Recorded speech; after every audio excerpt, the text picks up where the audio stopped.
Hello. Hello and welcome to this. Hang on, I need to get my ducks in a row. Hello to a very special, very devastating stream. Today we'll be reading something. It is a decently short article. The reading time is about 30 minutes, so with getting sidetracked it'll probably take about an hour and a half, like 2 hours at the most. So this will be a short one. But this is not a usually my reading streams are enjoyable circumstances, like reading about clown names and various horses and stuff like that. I'm sad to say this is not one of those. This is a stream of great violence. By choosing here, you are choosing violence. I should introduce, we have a guest for, I think, the first time on this channel. Fellow streaming compatriot, fellow voice actor, and friend of the show, Holly Holotones. Hi, Holly, how are you doing? Oh, I've been waiting a long time for this. There were many things that almost kept me from the stream today. Several of which were me feeling violently ill for a while, and then also like almost being late because of a dinner crime. So that's all right, because we're here now. Nothing will stop me tonight. Yeah, I was originally going to do this alone, but Holly wanted to join me for a very good reason, which is that Holly is the reason I know about this thing that we are reading today. One lonely day in the Wayne Radio TV Discord circa sometime in 2019, 1987, Holly read this article to an enraptured audience of about 4 people, some of which are in chat. I've seen Nox and Pig so far. It was like Nox, it was Pig Lover, Kevin was there. Who else was there? Mira was there for a while, and she almost. Oh, Mira was there. That's right. she was at her job. Like, I remember her screams of anguish driving a mail truck at 4 a.m. Yeah, what is the top 3? Oh yeah, that was great. Anyway, let me look through my notes here. All right. Quick bit of background. Holly, where did you find this initially? So, I guess I must have remembered this wrong, because I thought you had found this. Like, I remember initially we were just like fucking... I was looking at the fucking Wikipedia article, which is list of sandwiches, which is an eternal favorite of mine. I don't remember exactly who, but the context was I was looking at list of sandwiches, which is a great fucking Wikipedia article, because it tries to be like a conclusive, complete guide on every known sandwich in the world, which, you know, is an extremely funny thing to try and do in my mind. And we were all laughing about that. And someone, I don't remember exactly who it was, someone must have just been like, oh man, I wonder what other really good lists of sandwiches there are on the internet. And then someone, I don't remember who, I can claim to have been the one to Reddit, but I don't remember who exactly found this on the internet. It was some blog we found that was just purporting to be like, oh, this is a conclusive list of the 50 greatest sandwiches in the world. This was a I won't lie to you, everyone. This is a listicle. This is not even an article. This is nothing of any note. It is a listicle published to I believe New York-based media corporation Thrillist. Corporation is probably too strong of a word. Media company Thrillist, which is to say clickbait aggregator. I believe this was for National Sandwich Day, which I looked up and is in November.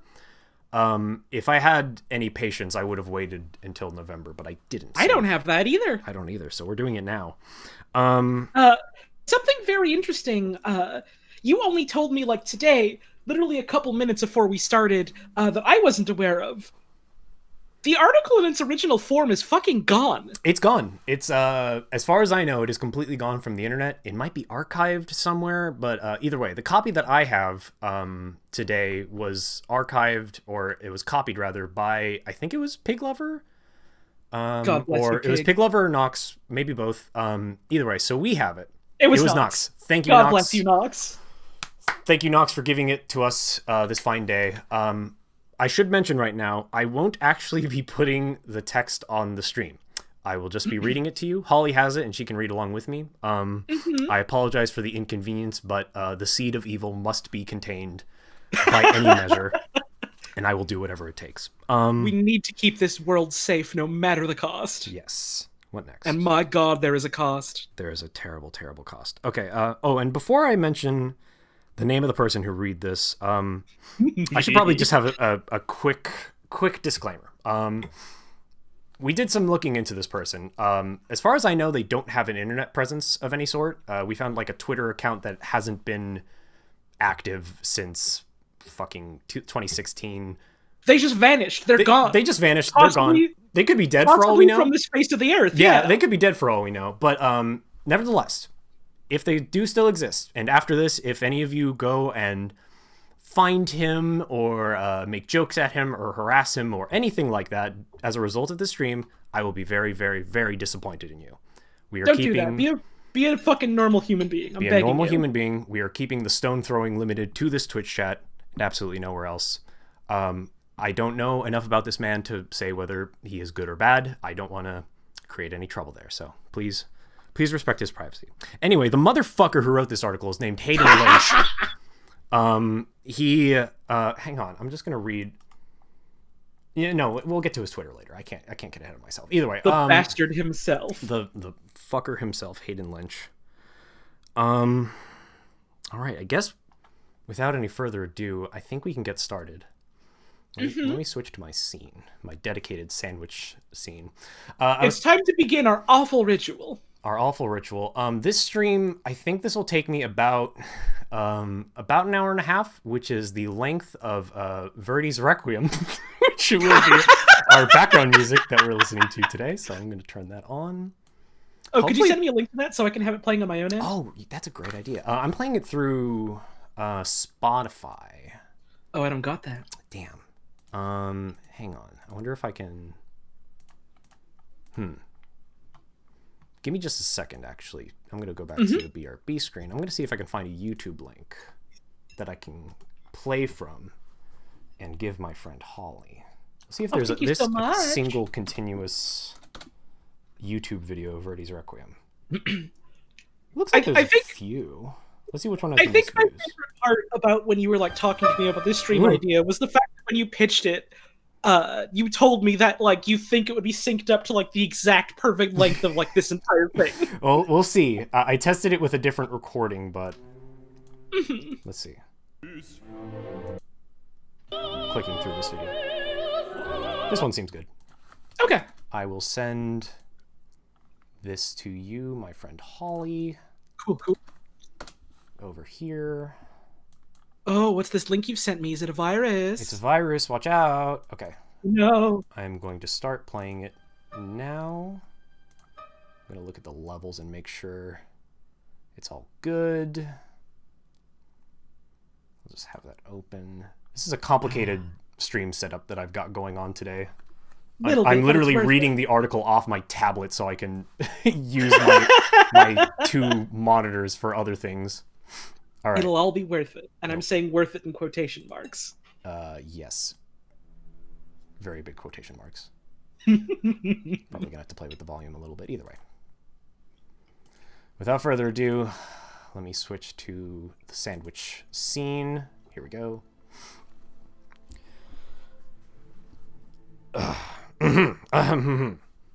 These are the 50 greatest sandwiches ever known to man. By Hayden Lynch. Read time about 31 to 40 minutes. Crowning the best sandwich of all time may sound like fun and games, but with a Dagwood's worth of entrance, working our way with labored breath to number one, required biting off a staggering collection of bread-bound meals. The result? A comprehensive, thoroughly researched, totally scientific countdown of the top 50 sandwiches of all time. While banh mi's did make the list, this still isn't nom, and so there are rules. At the bottom. What the fuck does that mean? I don't know. At the rules at the bottom, because rules are boring. Tuck a napkin into your collar, because you're going to need it to catch the drool. And after, chomp your way through the many deals out there for National Sandwich Day. There are no I deals feel like because this it is intro... not National Sandwich Day, sorry. Sure goddamn isn't. I feel like this intro, like, very, very, very well sets the tone for, like, what this entire thing is going to be. Yes. There's a definite voice to this article that you will gain an impression for sooner than later, unfortunately. The rules. Number 1. The Thrillist Sandwich Countdown, registered trademark, concerns itself only with general sandwich styles, not specific sandwiches from this or that deli or restaurant. Number 2, availability is taken into account. If there's an amazing sandwich that's only served by a Buddhist monk with gilded robes and particularly well-manicured eyebrows at the top of Machu Picchu, it's going to get docked points. Number 3, a specialty sandwich born at a particular restaurant or endemic to a region can still make the cut, provided it has been recognized as a general sandwich style recreated by other sandwich makers. Primonti lovers rejoice. The one problem with Verdi's Requiem is that it varies in dynamics quite a lot, so I'm gonna have to... It did just get to a louder part for me as you got to that as well. Yeah, I have to adjust it. I have to adjust it on the fly. That's okay. It's all part of the charm. Number 4, certain sandwiches are grouped. We won't break down grinders by their various meat combos, but chicken salad is different from tuna salad. I'd just like to add really quick, Hayden Lynch himself breaks this rule many times. Sure, many times. We'll get to that. Number 6, for the purposes of this list, a hamburger is not a sandwich. It is a hamburger. Rule number 7, a hamburger sub is a sandwich, as it falls under the subset of submarine sandwiches. Kind of like the Irish kid you went to college with who got a full ride for being 1/16th Swazi. Number 8, there will be no cased meats, including bratwursts, knockwurst, frankfurters, or spankfurters. If a sausage is sliced into rounds and piled between bread as a deli meat, it is a sandwich. And with that, the rules are set. The countdown begins. Number 50.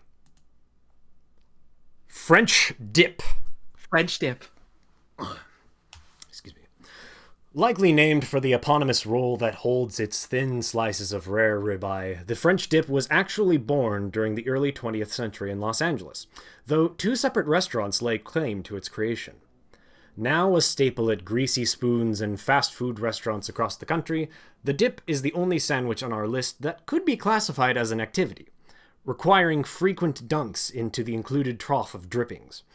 Unfortunately, its greatest asset is also its ultimate undoing. Given an American the opportunity to dunk their food in a vat of rendered juices, and you inevitably end up with mouthfuls of disintegrating, yeasty slop accompanying your roast beef. Extra points deducted for the term au jus sounding vaguely racist when properly pronounced? What are you talking about?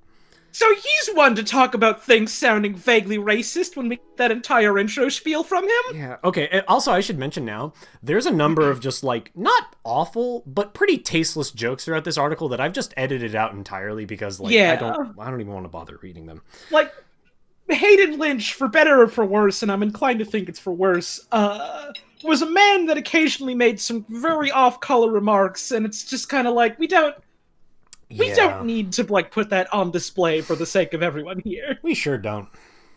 Moving on. Also, the way he talks about, like, the drippings that you get with it, like, isn't that normally served in, like a cup or a ramekin, not a fucking trough? Well, it is served in a ramekin. I think he was using trough kind of liberally.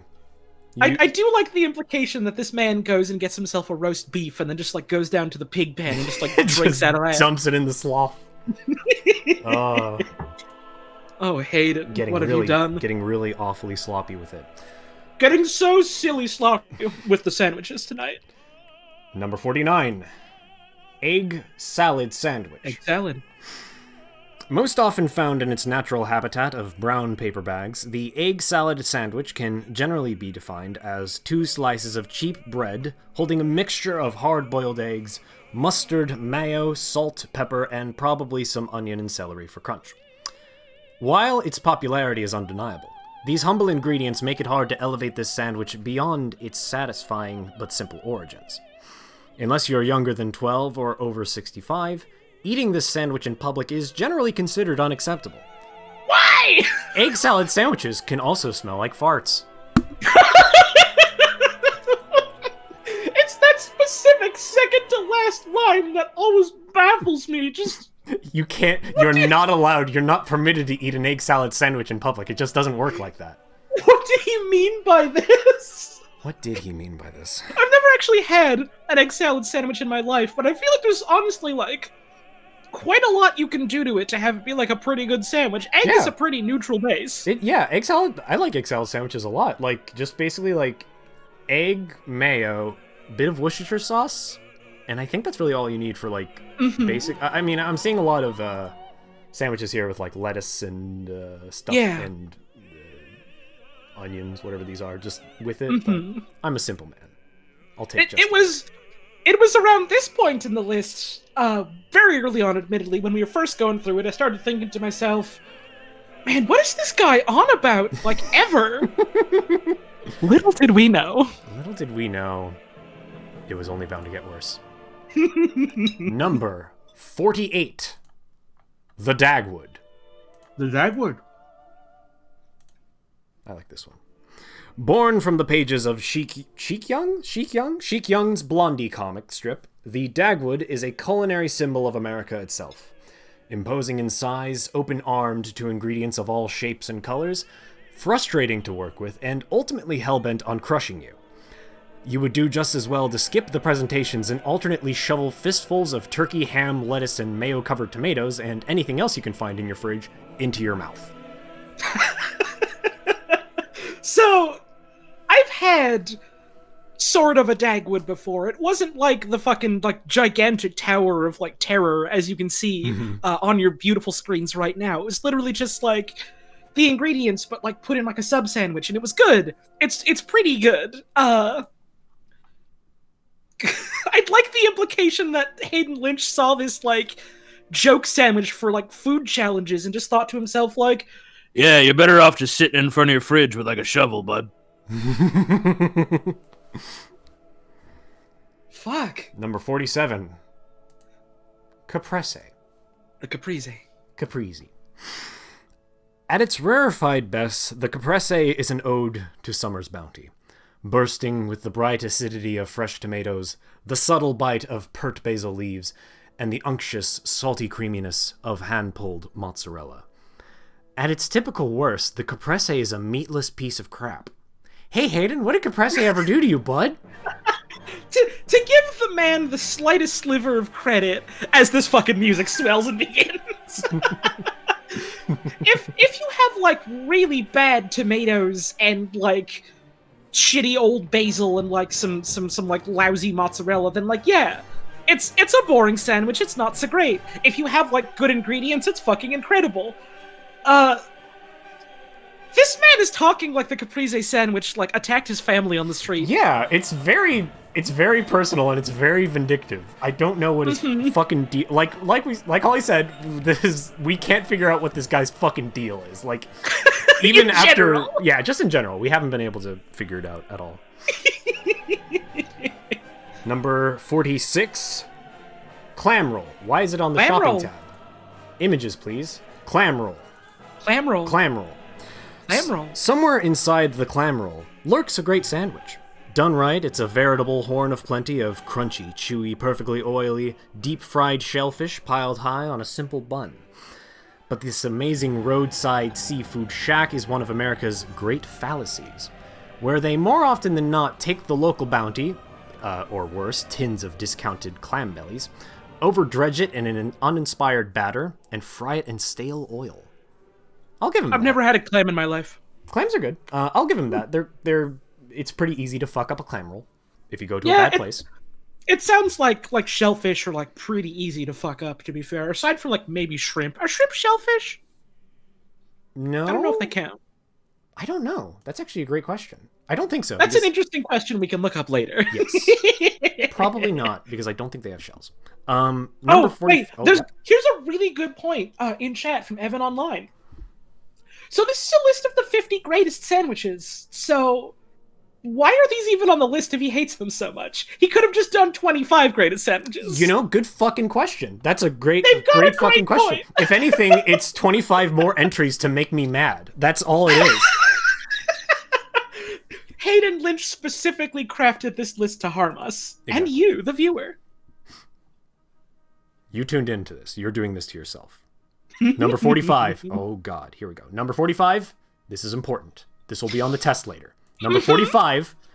Ham and cheese sandwich. Remember Ham this. and cheese. Remember this.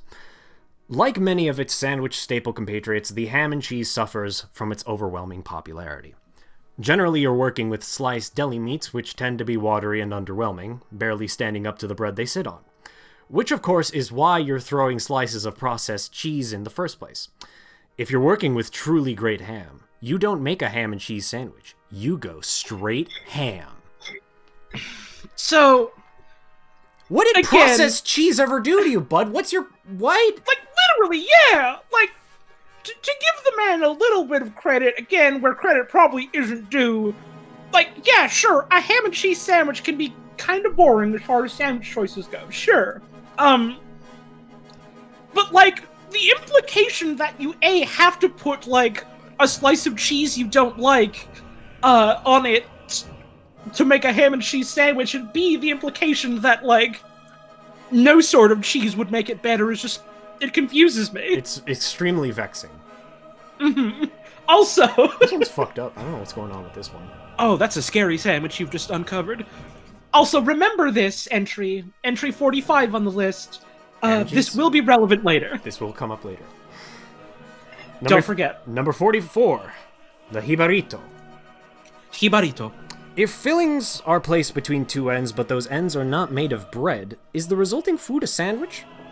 If you're talking about the jibarito, then the answer is C.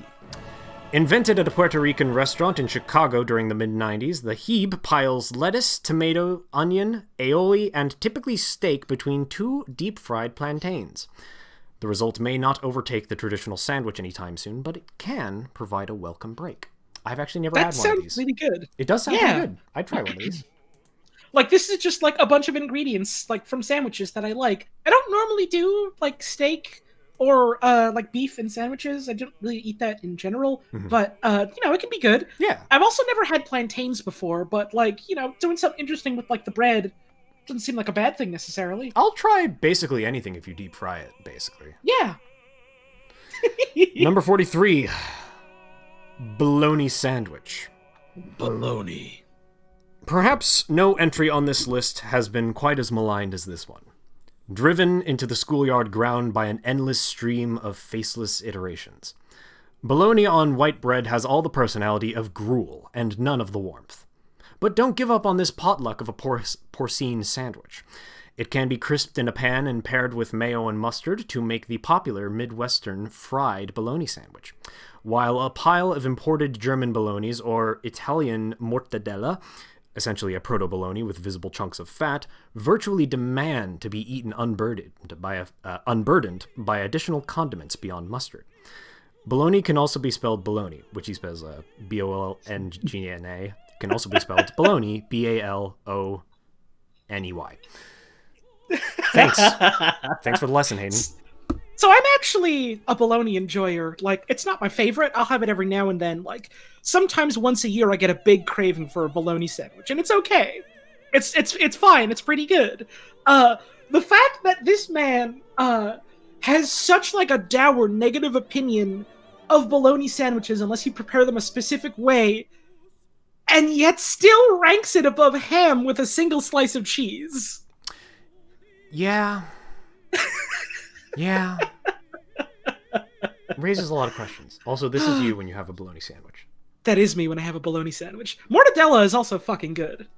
I don't think I've had mortadella. That does sound good, though. It's sort of similar to bologna, but it has like a more...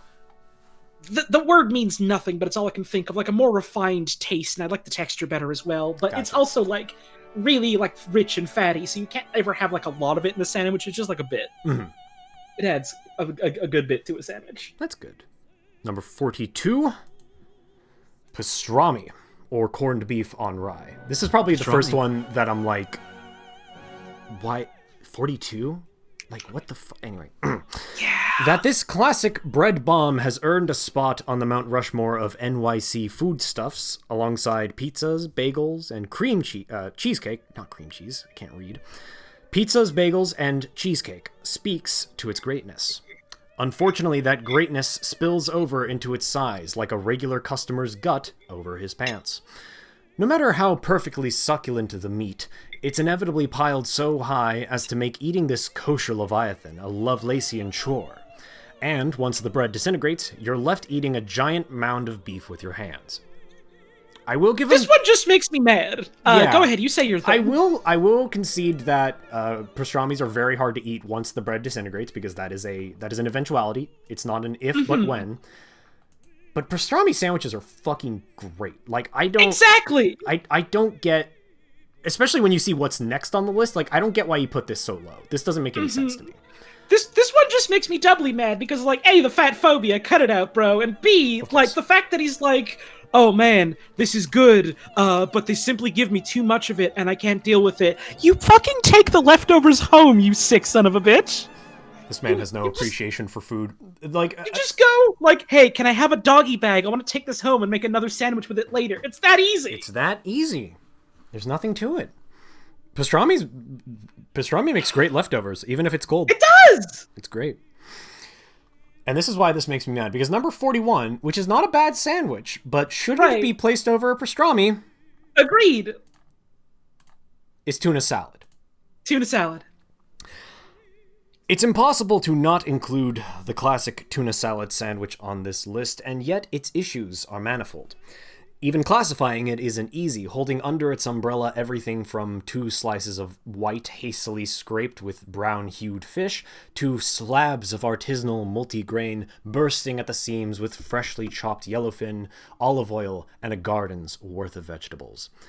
Between its proliferate, disgusting iterations, and the fact that its main ingredient is done better service in another style of sandwich altogether, see tuna melt, the tuna salad sandwich couldn't crack the top 40, but it should be commended for its ability to make something as innocuous as a sandwich culturally polarizing. This one is about where I start pulling my hair out. The fact that this man is like, well, I'm ranking this one low because if you make it with bad ingredients, it's bad, but if you make it with good ingredients, it's good. And it's just like that's a fundamental fact about making food, you dumbass. This is how food works, Hayden! Oh, like, also on a personal level, I disagree that a tuna melt is better than a tuna salad, just because I don't think cheese goes so well with fish. But that's just me. I'm not a big tuna and cheese sort of guy. Those don't really mix together for me. Anyway, like if there's someone out there that does prefer a tuna melt to a tuna salad, sure, that's fine. That's no problem. Like, differences of taste and opinion are fine. But the fact that, like, a single slice of cheese evidently makes this man forget, well, when you make food with bad food, it's bad. It's just... We're only at 40. We've only gotten 10 in. We've got 10 sandwiches down. Number 40, the hamburger sub. Hamburger sub. Defiantly punching its torpedo-shaped brethren right in the cholesterol, this monstrosity of meat is typically composed of 3 patties, 3 slices of cheese, and 3 decades of not getting laid. On the one hand, it gives the act of eating 3 burgers in one sitting with a vague whiff of acceptability. On the other, you usually just wish you had eaten an actual burger. The burger sub remains a strong contender for the leading cause of hypertension. This is an entirely negative review of the hamburger sub. Why is this not 50? Right, like, you had nothing nice to say about the hamburger sub. Why did you put it at 40 above 10 other sandwiches? The one thing he said that was good about this was, well, if you eat this, people probably won't judge you as much as if you tried to eat 3 whole burgers. And it's like, this was above. This was above, like, all the other things that he gassed up below it. I've never actually had a sandwich like this. It sounds excessive, and I don't think that, like, burger really holds up as well for, like, leftovers as much, so I probably just wouldn't eat this. Me neither. This is bad. This doesn't look like hamburger It's meat. it's literally just long hamburger, and this man decided, well, I can't count an actual hamburger, but if we make it long, then that's allowed for some reason. Sure. When the only difference is longer bread. Yeah. Number 39, the Primanti. The Primanti. Created by an eponymous Pittsburgh family, the original Primanti was conceived as a sandwich that truckers could eat with one hand while steering a rig with the other. Parenthetical. Unlike, every other sandwich ever. End parenthetical. Fuck off. If you did accept their vehicular gauntlet, though, you would likely swerve into a pole while suffering a heart attack, as a Primanti is basically any combination of meat heaped with traditional slices of tomato, coleslaw, and french fries between your slices of Italian bread. The Primanti ultimately suffers from the deluge of soggy french fry incorporating imposters that have come after it. But even an excellent rendition needs to be eaten speedily before those delicate potatoes sweat themselves into a puddle. I've never had a Primanti, and considering that it seems to be a regional thing, I don't know if I ever will. Looks good, though. It literally is just like a roast beef sandwich, but we put your fries in it. And that's the whole conceit of the like one-handed thing, is that it's like, you know, you've got your like your sandwich and your side and your drink, and it's like, well, we put the side in the sandwich. So you can literally just like have it with one hand and not have to worry about like putting it down or whatever. Like, sure. You have to be a pretty strong trucker to eat this while driving. Honestly, though. It would fall apart immediately. You take one bite and it would all explode out of the other end like a shotgun blast. Like, this is nuts. It's probably wrapped up in some kind of foil or paper or something. That's true. I would certainly hope so, because otherwise this is fucking inedible. I can't believe the nerve of this guy being like, well, you see, every other sandwich in the world can be held in one hand. immediately fucking after. Well, this one is 3 hamburgers in a long bun. It's so big. Come on. Number 38, the Gatsby. The Gatsby. The Gatsby is basically a South African Primanti, but without the coleslaw and served on a sub roll. Sub rolls are bigger than sliced bread and therefore better. Fucking sure. Okay, he's got a preference for bread. I'll give him that. Sure. This doesn't look like a sandwich. That looks like a long. It looks like a long. I guess that one looks more like a sandwich, like a sub sort of thing. Some of these do. Okay, here we go. Oh, this one's bad. Sorry, I just wanted to... This looks like actually like pretty good. Like, I'd eat some of this, but this is just a visceral image. I do like how the music, at least on my end when we got here, has like gotten really dramatic and dour. I knew it would be a good choice. Here we go. Number 37. The Elvis. Wait, holy shit. Okay, never mind. You can read this. I'll say my thing afterwards. Purportedly invented by Elvis Presley, but probably just lifted from the African-American community and made palatable by square whites. Thank you, Aiden. Fair, the one correct you said. Yep. This sandwich appropriates the common peanut butter, honey, and banana sandwich, adding some bacon to the mix, and requiring time on the griddle to warm its innards to a soothing, gooey consistency.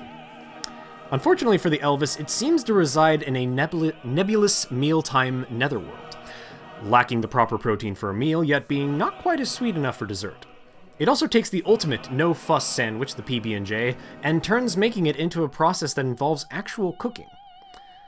Side note, archetypical 90s musician / cat lady Lisa Loeb made one for her future husband on their first date. Nice. For them. So... My brain is broken, and for some reason, this whole time, I was convinced this was the number one. I've been misremembering the Elvis as the number one sandwich on the list this whole time, and I was like... Well, it left a tremendous impression on us. It did. So, when we were first reading this, first of all, I personally had never heard of this sandwich prior to Holly reading this for the first time. And I know that my response, as well as the response of a good number... I'm not sure, I can't speak for everyone, but there was a general air of aversion to this sandwich. And on my end, it was like, why would you put bacon with, like, something sweet? I don't know. It's like, it's not bad or gruesome, but it just seems like a flavor cacophony of sorts. Anyway, so there was just a general sort of aversion, distaste to the sandwich. And Nox Bebop, braver than any of us, heard this and said, Fucking hey, that sounds pretty good. And went on to go make it and really, really enjoyed it. And has since made it multiple times. I don't say numerous times, but multiple times. I have watched him stream himself making a sandwich. He apparently I saw that too. And he apparently made one for this stream. I am on record to have made at least 13. And made one tonight. This man was like enthralled by this sandwich. I have had an Elvis once in my life. I also almost made one tonight, but because I like woke up at like 4 or 5 this morning with like a really intense bout of nausea and like felt like kind of like sick all day, I just kind of thought to myself, no, maybe I shouldn't do that to myself. But anyways, I had an Elvis once in my life because I was like, fuck, I gotta know. I need to know what this is like. And so, I had the bacon, the peanut butter, the banana, the honey. I put it all together. I fried it up, and I was like, all right, here we go. Time to taste test. Took a big old bite and thought, this is fine. Like, this is okay, I guess. Ate the whole thing, thought, not bad. Not a bad sandwich. For the next 24 hours, I did not feel a single pang of hunger. Literally for 24 hours, I could not feel hunger. Fucking military ration. Like, oh. What did Elvis do to me? I don't know what Elvis did to you. Clearly some dark magic worked its way into your body. The Elvis is like a Monster Hunter meal. Just the Elvis. I'm just imagining the chef from Monster Hunter World, like, doing this whole preparation scene, and then the resulting thing is just one normal size sandwich in front of you. But it gives you the strongest buff effect of all of them. Anyway, the Elvis. Oh, and Pig has posted a clip of Nox actually making an Elvis. Feel free to watch that if it behooves you. Oh god. Like, I thought this was the number one. What's the actual number one? I don't remember. I guess we'll have to see. Oh, don't worry. We'll find out. I pointed out, Holly, a username to you before we started the stream. Oh. Yeah. Oh. Yeah. Let's go. Anyway. Number 36, the club sandwich. Club sandwich. The clubhouse sandwich is cloaked in mystery, its exact birthplace being unknown to this very day, though a common theory is that it was birthed in 1894 at the Saratoga Clubhouse. This 2-story stack of bacon, lettuce, tomato, mayo, and toasted bread is routinely served with an old, wrinkly pickle wedge, or over-mayoed coleslaw, a sure sign that you're about to bite into a somehow still satisfying mouthful of inferior turkey, dry bread, and an hors d'oeuvre stick, making it one of the few sandwiches that routinely fights back. Respect. It's fine. In my experience, it's hard to do an astoundingly bad club sandwich. I've Yeah. had a lot of average, okay club sandwiches that were still pretty good. It ranges from, like, very good to just okay. Mm-hmm. I don't think I've ever had a single bad one. All I can think of for, like, a bad club sandwich is, like, undercooked or burnt bacon and the chicken is raw. Yeah, exactly. Like, you grievously fuck up a sandwich. Like, this is the chicken sashimi sandwich that makes you sick as a bad club sandwich. Do not eat this. It will kill you. Do not enjoy the sashimi sandwich. Number 35. The tuna melt. Tuna melt. Back at it again with tuna. Forget open-faced English muffins topped with an ice cream scoop of tuna and a half-melted slice of American. A real tuna melt requires buttering 2 slices of bread and pan-frying them until golden brown, so that the cheese lives up to its namesake. But the tuna melt's greatest strength is also its weakness. Warmed-up globs of mayo and canned tuna fish are revolting to anyone not ingesting them. Eating a late-night tuna melt in front of a woman is a sure sign you've completely stopped giving a crap. What does that mean, Hayden? I don't know. Evidently, eating tuna melts in front of women who don't appreciate a good sandwich. I don't know if this is just like the Straits being added again, or if this is just Hayden Lynch, and I feel like it's just Hayden. I think it's just Hayden Lynch. I think it's just Hayden. This is just how it is. I have a very vivid memory of looking up pictures of English muffins for some goddamn reason, and there was a picture of like allegedly a tuna melt, and it just had like neon yellow cheese, like, and you couldn't even see what else was under it, and it had like weird black balls on top of it, and I have a very vivid memory of finding that. No. If I can find it later, I'll send it to you. But a very vivid memory of finding this and thinking, "Oh, that's foul. I need to send this to 10 of my friends," and I did. Good. All right. Oh fuck! I forgot how low this was. I'm so mad. I'm so mad about this. Number 34 is the Gyro. Gyro. So, quick aside, fuck you, Hayden Lynch. This deserved to be in the top 10. I hate you, I hate you, I hate you, I hate you. The Gyro is one of the best sandwiches ever fucking made. I hate you so much. The Gyro, or shawarma or doner kebab, originally hails from Thessaloniki, or Piraeus, or Bursa, and consists of lamb, or chicken, or beef, that's slowly roasted on a vertical spit, thinly sliced, and slapped onto a pita with onion, tomato, tzatziki, and hot sauce. Oftentimes, the meat itself is mixed with extra layers of fat, which makes it a particularly excellent sandwich when you're hungover, or still inebriated, or soberly grotesque. Hayden Lynch every day is grotesque, and the thing that makes me the most mad about this, not even the fact that he ranked it so low, which is bad enough in itself, but, like, the fact that he's lumping gyros in with shawarma and doner kebab, which are very different things from, like, you know, different cultural, like, areas of the world. Like, they're similar. They're wraps with, like, generally, like, a shaved seasoned meat and, like, a bunch of vegetables and some kind of sauce. But, like, they're very different! No respect. Come on! Absolutely no respect at all.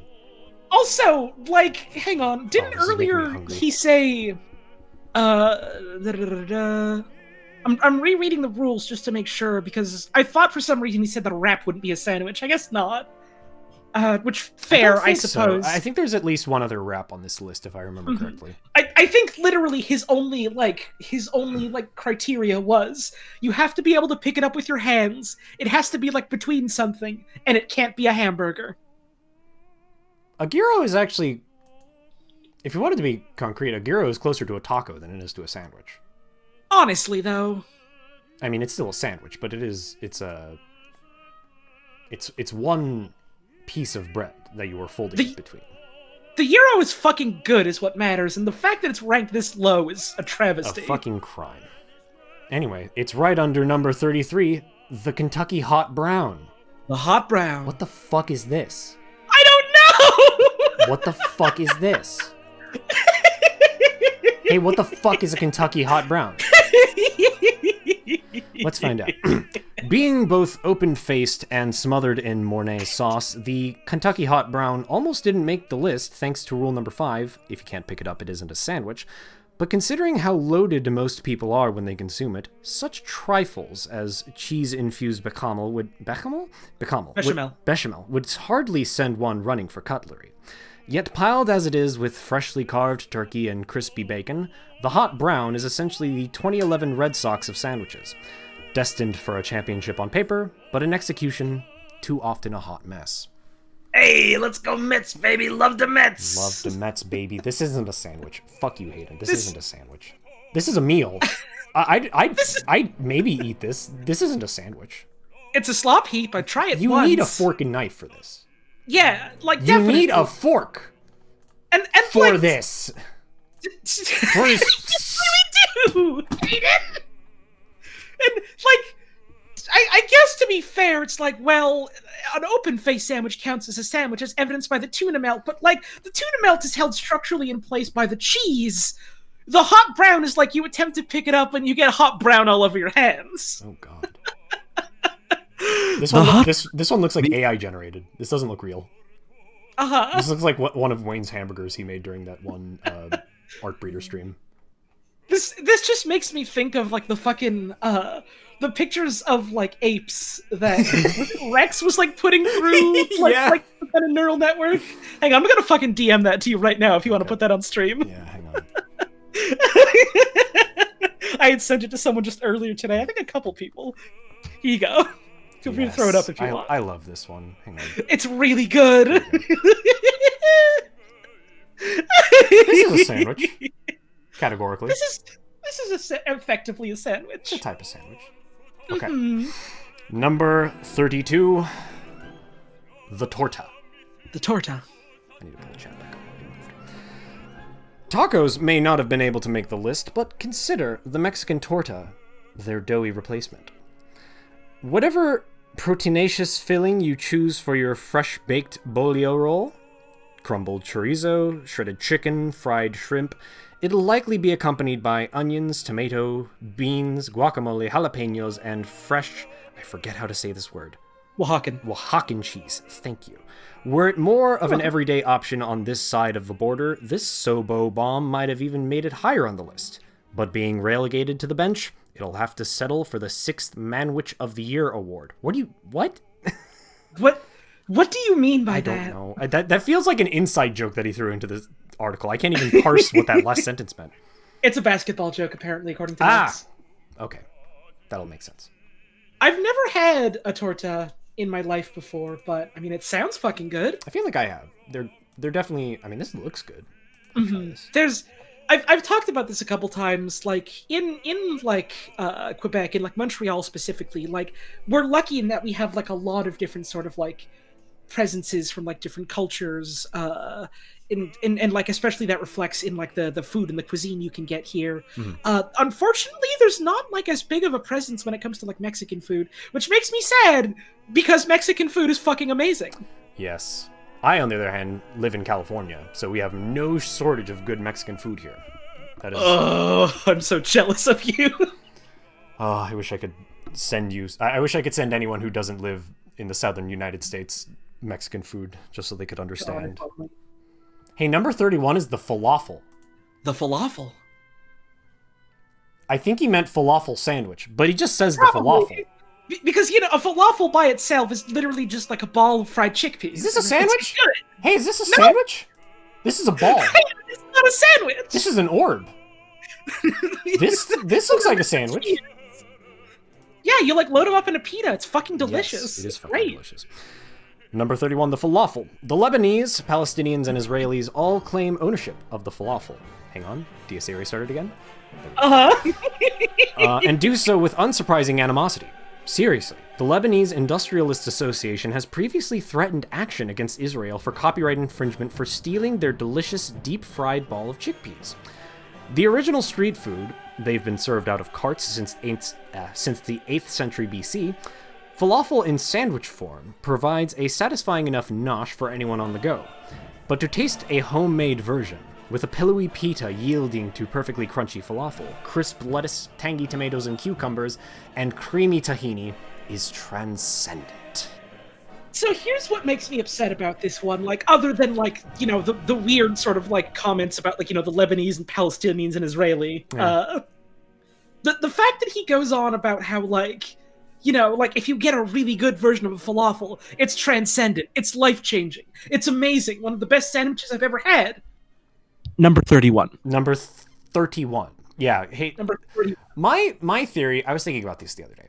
My theory of how this article came to be, which, as we've said before, this is a clickbait article. For all we know, Hayden like spat this out in like 2 hours for his job. Like, this is just this is a thing that was popped out for National Sandwich Day. My working theory is that he constructed this list after he'd either just did 3 dabs or drank an entire handle of vodka, and then went back when he was sober and then wrote in everything to like outline the article, because like the ranking makes no sense when you actually like look at the things that he is saying about each sandwich fucking at all. You say that, but it gets really personal in the top 10. That's my point. It's like it doesn't make any sense. There's no rhyme or reason. Anyway, I can't get ahead of myself. Anyway, there is no rhyme or reason to Hayden Lynch, and this is why he vanished one day. There's nothing. God took him. There is nothing here. Number 30 is fish sandwich. Fish sandwich. The fish sandwich may be more universally feared by children than the boogeyman, clowns, and the Chinese government's habitual economic manipulations combined. All right. But before you throw the baby fish out with Gorton's bathwater, consider that many chefs have made it their personal mission to salvage the sinking filet-o-fish.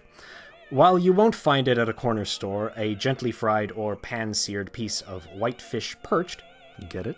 As in perch, the fish, whatever. On a pleasantly yielding baguette, slathered with aioli and topped with a few bitter greens, is hard to beat. Fish sandwich is fine. This is one of those ones that's just kind of like... I guess you can make this a sandwich. I guess you can make anything a sandwich, right? Like, you just make a meal, and you put it between two slices of bread, and you have a sandwich. Like, I've had a leftover piece of fish before that I, like, put in between some pieces of bread with, like, some fixings. It was fine. It was okay. Oh, this is Arby's. It's just... Ooh, look at that cheese. Ooh, why would you eat this? No, thank you. No, thank you, Arby. Goodbye. I've never actually been to an Arby's in my life. You're not missing anything.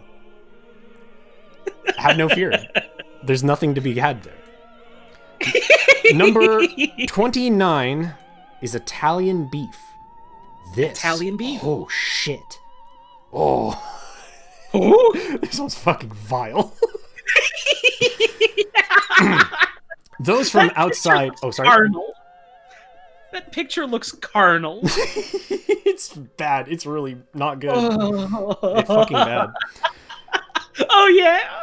Number 29, Italian beef. Those from outside of Illinois may have only heard word of the Italian beef, whispered across the plump lips of obese Midwesterners. But Chicagoans have exported their famed sandwich across the country. Done right, an Italian beef consists of either sirloin or round, roasted in seasoned broth, shaved thin, re-dipped in its broth, and then mounded onto Italian subbread that has either been double-dipped into the jus as well, or given a restrained single bath. Other condiments typically include sweet peppers and spicy regional relish giardiniera. While it typically sounds like a French dip, it eats more like a sopping wet steak and cheese, which, despite what any local may tell you, makes it more suited to late-night binges than everyday lunches. I've never had this before, and I'm scared of it. When I look at these pictures, I feel like a deep fear in my heart. When I just, like, hear about it theoretically, I think it sounds good, but when I look at these pictures you're showing me, like, I feel so scared. And The thing that confuses me here most of all... I don't know why this one's really tickling me for some reason. This lone plate in the void with a single hand Just reaching out. You know, at the end of Final Fantasy V, when it's like X-Death was consumed by the void, this is basically what happens to him. X-Death is consumed by Italian beef. Italian beef was consumed. I'm just imagining, like, Tree X-Death disappears, and then, like, the Neo X-Death music starts, and then just, like, hang on, let me find it again. Was it the top one? This just, like, floats gently on stream as the final boss music starts. I shall destroy everything, then I shall disappear. Fuck. The thing that, like, puzzles me the most about the way he talks about this is, like, sure, I'm willing to believe in my heart that, like, this does, like, in my brain sound better than a French dip thing, just because, like, it has some more going on for, like, flavor profile wise. But, like, other than, like, that, like, the difference between this and the French dip, oh god, it's vile when you open it up bigger like that. You're welcome. The main difference between the twos of these is, like, this one has more goodies in it, and that's about it. And the fact that, like, when he ragged on the French dip so much for being like, oh, it's a soggy pile of shit when you try to eat it and make a mess all over the floor. Yeah, is this any better? Is this any better, Hayden? This would be fucking worse! Number 28. The Muffaletta. Muffaletta. The muffaletta is like a deep dish Italian hero, sporting an army of cured meats, one or two kinds of cheese, and a signature briny olive spread between the namesake bread. A dense, round Sicilian sesame loaf that may have properly filled the farmers who first ate it, but too often overwhelms the other ingredients. Just like loving Lisa Left Eye Lopez, rest in peace, eating a muffaletta is great at first, but inevitably will end up burning you. Huh. No strong thoughts about this one. Looks fine. I'm noticing that in this specific one, there was a lot of redacted text. There was just... I won't read it, but, like, I'll just lay the long and short. He just made, like, a very casual Hurricane Katrina joke, and it's just like, come on, dude. It's not even... It's not even, like, egregiously bad. It's just, like, it's like something your 12-year-old cousin would say at the dinner table, and it's like, come on, dude. It's like, that's nothing. It's bad on principle, but, like... It just feels like such a fucking nothing remark, even all the same. It's just like, come on, man. It's just worthless. Anyway. Anyways, this sandwich sounds okay. It sounds fine. I'd try this. It looks all right. It's a fine-looking sandwich. Number 27 is the Patty Melt. Patty Melt. This sublime mashup made it past the hamburger ban thanks to being swaddled in buttery golden slices of rye instead of a bun. Cheese and sautéed onions are a requisite, but the typical Belarusian toppings of fish roe and chicken eggs are not, unless you're in Belarus. But while the patty melt is great, it's also a specialist, showing up pretty much exclusively at diners in front of aging Jews and post-rage crews. Appreciate the patty melt for what it is, and don't ask it to be anything more. The thing that makes me mad about this is just that, like, he allowed this to come on the list when the only difference between it and a hamburger is it's in white bread. It's literally just a cheeseburger, but in white bread. But between bread, yeah. This is, like, now that you mention it, this is probably one of the more egregious inclusions on this list. This is nothing. Mm-hmm. This is a hamburger. I'm sorry, Hayden. This is a hamburger. A good comment from Anne Gremlin in chat. Remember when he said "au jus" sounded racist because it sounded kind of like Jew, and now he's just saying this? Yeah. Thanks, bud. It's a very, I don't know, very New York. He's clearly from New York. And I guess he just has a very Gen X New York sense of humor. Like, it comes off as just fucking weird, like everything he does. Yeah, it all reeks of, like, I don't know what to compare it to, but it's just kind of like the making a joke just for the sake of making a joke kind of thing that you see in, like, I don't know, Redditors, people on 4chan, that sort of thing. It's just like... He's like an even more toothless version of Family Guy. Yeah, that's the problem. It's just like there's no bite and it's not funny. It's just... Right. It's worthless. Like, it sucks, but it's the really fucking, like, toothless, like, kind of suck. It is. And 26 is the PB&J. Pabidja. I love how fucking miserable this one looks. Yeah! This is a peanut butter Hold and on, depressing 3,500 by 2,000? Hang on, give me this image. Oh, this is from Wikipedia. Oh? Give me this. We get a huge one? God. That's good. That's fucking great. That's a background.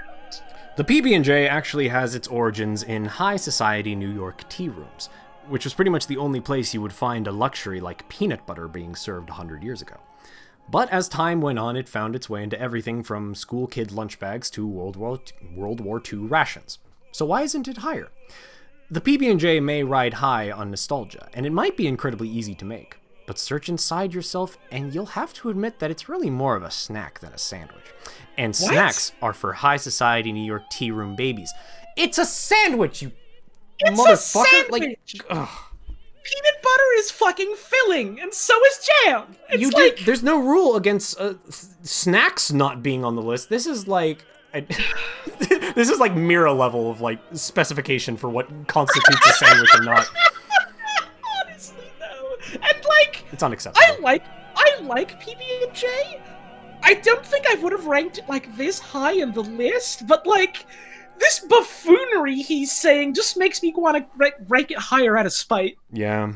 Because, like, if you're considering... like the ubiquity of the peanut butter and jelly sandwich, it's like it's so widespread, it's so easy and so, like, filling for 3 ingredients. Right. That makes it a pretty good sandwich in my eyes. Like it's simple, it's straightforward, it's easy to make and acquire and like eat. Like a wide variety of different like dietary needs can eat and enjoy the PBJ. It's a staple sandwich, like for a reason. It's a very, very good sandwich. Mm-hmm. Number, where are we? 25. Halfway through. Meatball sub. Meatball sub. The meatball sub worked its way into the starting rotation long ago, taking the best part of a spaghetti dinner and putting it right in your grubby paws. Plus, melted goddamn cheese. But an oversauced sandwich on inferior bread can become a nosh nightmare, and plenty of pizza joints and corner delis are more than happy to serve up a hardened sphere of unknown animal providence that's been sitting in a tomatoey version of a swamp ass for the past 72 hours. That's a good sentence. I'll give him that. I'm not a huge fan of Hayden Lynch, but like there's about 5 moments in this article where it's like, yep, that was good. Hayden Lynch is right twice a day. Exactly. We'll get to there's at least 1 or 2 other points in this article where I'm like, all right Hayden. Mm-hmm. I'll roll with you. I think meatball subs are like real fucking good because I think meatballs are real good, and like you can just take some meatballs, put them on like a nice roll, get like a bit of sauce and some good vegetables in there. You're rolling. You're really rolling. It's a great It's time. a good one. It's a great time for you and yours. Yeah. Let's see. Sorry, I'm distracted. Where are we? Number 24. Arepas. Arepas. The South American specialty climbed the list thanks primarily to its doughy cornmeal exterior, which can be grilled, baked, or boiled by anyone stupid enough not to fry it in oil. What comes inside that crispy yet chewy shell is really just gravy, though not literally, because fillings range from melted cheese to slow roasted beef to a blend of chicken, mayo, and avocado. Arepas are almost always made to order, a snail's pace process that makes them both extra delicious and extra maddening. This man just hates fucking everything. This man hates the concept of waiting. Yeah. This man hates the fact that people need to make his meal for him by hand. Disgusting. Happy Frog Legs in chat is calling him the nostalgia critic of sandwiches. That's actually a great way to describe Hayden's temperament, just in general. Honestly, though. Just kind of like, why? Okay, sure, but why? Did you need to go there, and did you need to say this? Hayden Lynch, did you? I've never had one of these before, but like, I'm looking at these pictures and they look good. It does look good. Yeah. They put some purple on this one. Purple's good. You ever eat anything purple before? It's the good stuff. It is the good stuff. Almost all of the best tasting stuff is purple. It's true. Eggplant. Yes. And that's it. Just eggplant. I don't think there's anything purple out there. I checked, and that's the only one. Scientists have searched for centuries with no results. Number 23, semitas. Born in Puebla, semitas may not be easy to find in the U.S. outside of the stronghold established in Chicago's Mexican communities, but they're making their way coastward, popping up in both L.A. and New York. One difference between a semita and a torta, number 32, is the bun, an airy, sesame seed-covered sweet egg roll. Another difference, deep-fried meat. Thin slices of beef or pork are breaded and fried like little pieces of schnitzel, then topped with avocado, mild white cheese, onions, and spicy salsa rioja. Also, Señorita Semita is an awesome name for a restaurant. Oh, Okay. Señoría Semita is a great name for a restaurant. Yeah, sure. Sure. Anything The sandwich does sound good. It does sound good. You deep fry it like anything, it's probably going to be good. That reminds me, I want to make like fried eggplant sometime soon. That sounds good. I would like fried eggplant. Yeah. Number 22, chicken salad. Chicken salad. It's easy to forget about the humble chicken salad sandwich, but don't. In the late 1800s, the price of chicken was so steep that only the Monopoly man could afford to eat it, let alone douse it in mayonnaise and toss it with luxury ingredients like, wait for it, spices. These posh beginnings aside, chicken came out as a king of salad sandwiches in our rankings for 2 reasons. 1, Poultry provides far more resistance than either tuna or egg, and 2, it won't make you a social leper. I have a feeling. Still don't understand why he keeps going on about that. My only theory is like Hayden is like one of those super smeller people. Like if a car starts near him, he'll just be like, "Oh fuck, the gasoline smell! I can't handle it," and needs to like run away. Like those people exist, but like Hayden Lynch is like the literal opposite of me, where like sometimes I will like avoid doing things because it's like, oh god, I'm afraid that people are going to judge like me specifically for it, and like, you know, they wouldn't judge anyone else, but they're going to judge me because it's me doing it because I have anxiety. And then meanwhile, Hayden Lynch is out here like, well, if anyone does this fucking thing, I'm going to judge them and they're going to be a social outcast. Hayden is very, one of the only things I can really infer about him is that he's very entitled. Do you want to know my hot take about this one specifically? Mm-hmm. The tuna salad is better than the chicken salad. I'll give you that. In terms of sandwiches, I really like chicken salad, but I don't like chicken salad in sandwich form. I'd rather just like eat it in a bowl. Yeah. Tuna salad sandwich is like fucking way better all the time, no matter what. It's true. Number 21, soft shell crab sandwich. I love the look of this guy. Just like this is like a hermit crab that's living inside your next meal. You get to eat him. He's yours to enjoy. It's yours, my friend. If you don't mind the unnerving suspicion that your sandwich might get up and crawl all over your floor, then few are as tasty as those that incorporate an entire soft shell crab. Unlike a clam roll, number 43, if an establishment can afford to prepare such seasonal delicacies, then chances are they know how to do a proper deep fry. The key to success is a soft roll. Anything crusty will take from the deep-fried crustacean crunch, and condiments shouldn't reach past lettuce, tomato, mayo, and maybe some Old Bay. I like this one because it straight up just looks like a bug snack. It does look like a bug snack. You eat this and your left arm turns into like a deep-fried claw. Awesome. I can't wait to harm people with it. Number 20 is the meatloaf sandwich. Really good comment first from Knox about Hayden's like comment about like using some Old Bay. Knox just says, "Some." Okay, white bitch. Anyways, we get his ass. Get his ass. This behemoth isn't even the top leftover sandwich on our list, yet it doesn't quite get the respect it deserves. To defend it requires first defending meatloaf itself, a dish that, in years past, landed with a thud as a heaping log on uninspired dining room tables across the country. But at its core, meatloaf is a glorious concept. Baking the same 3 ground meats, pork, beef, and veal, that comprise Italy's regal bolognese into a freaking loaf. Take a piping hot aromatic slab of that loaf, melt some cheese on it, lay it on the bread of your choosing, top it off with mayo and maybe some ketchup, and you have a sandwich, nay, a meal, worthy of being called the 20th greatest of all time. Freaking loaf! A freaking loaf. Worth pointing out that, yeah, Pig just said it in chat. When Holly said that, Pig laughed for maybe like 3 straight minutes. Like, uncontrollably destroyed him. It was really good.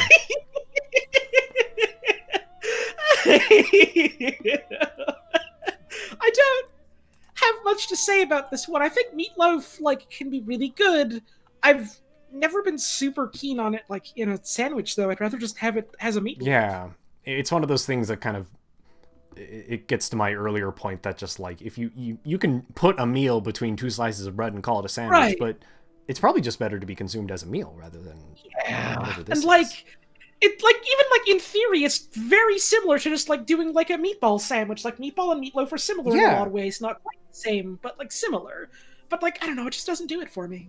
I feel like if you put like pasta sauce on a meatloaf sandwich, you're basically just having like a meatball sub. Is the only difference is like the constituent toppings.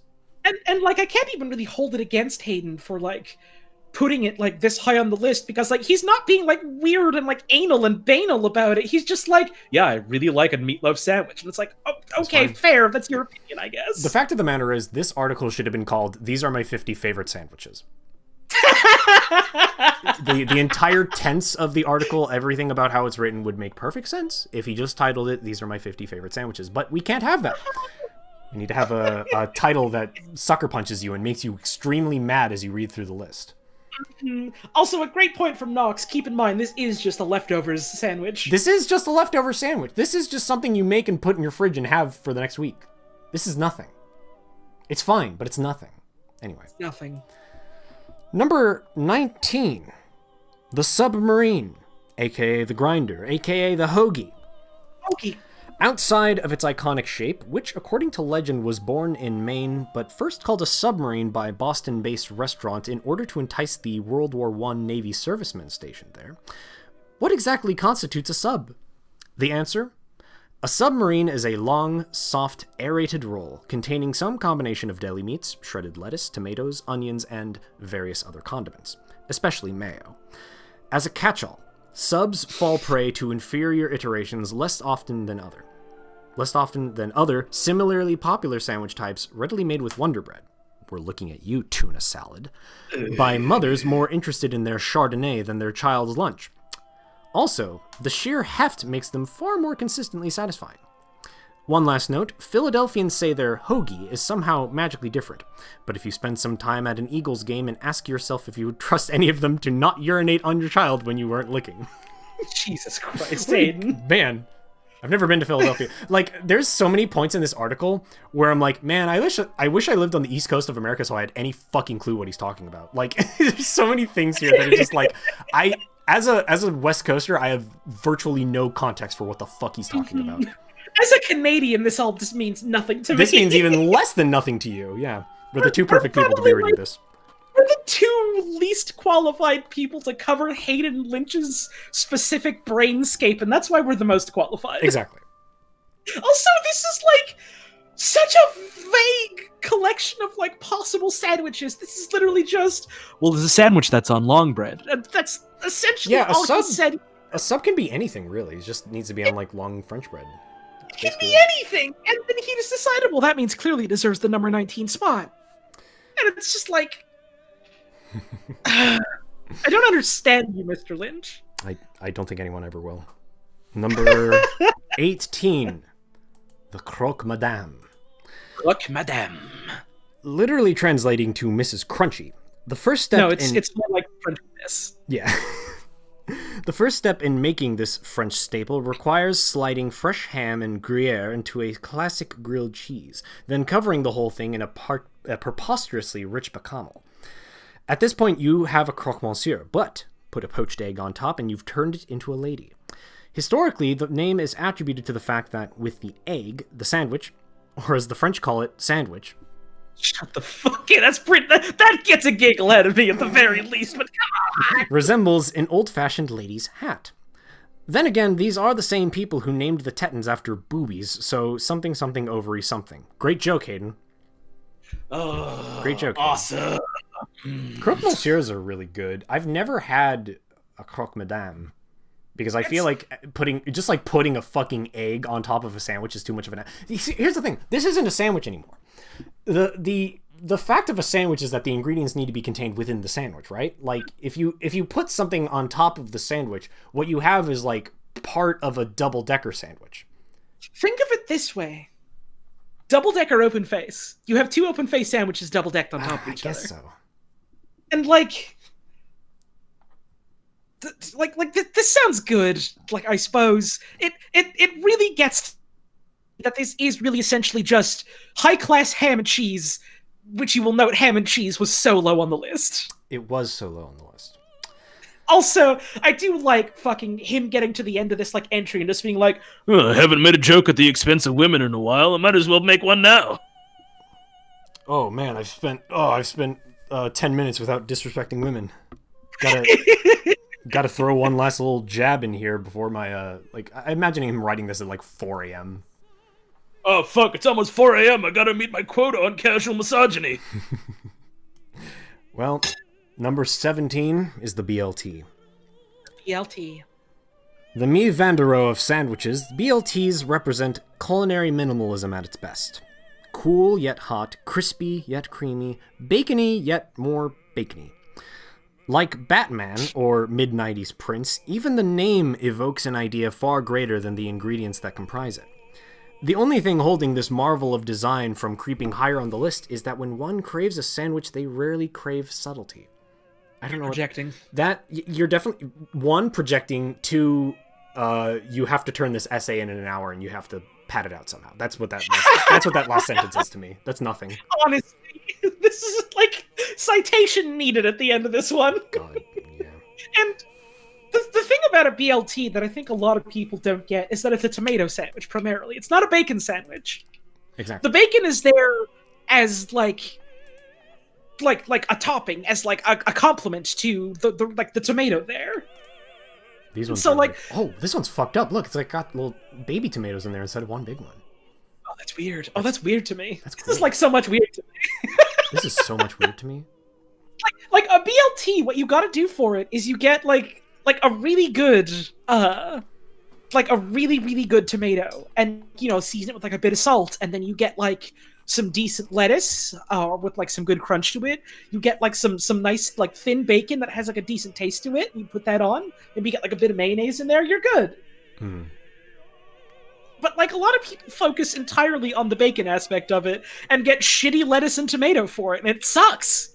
It's true. I think the idea that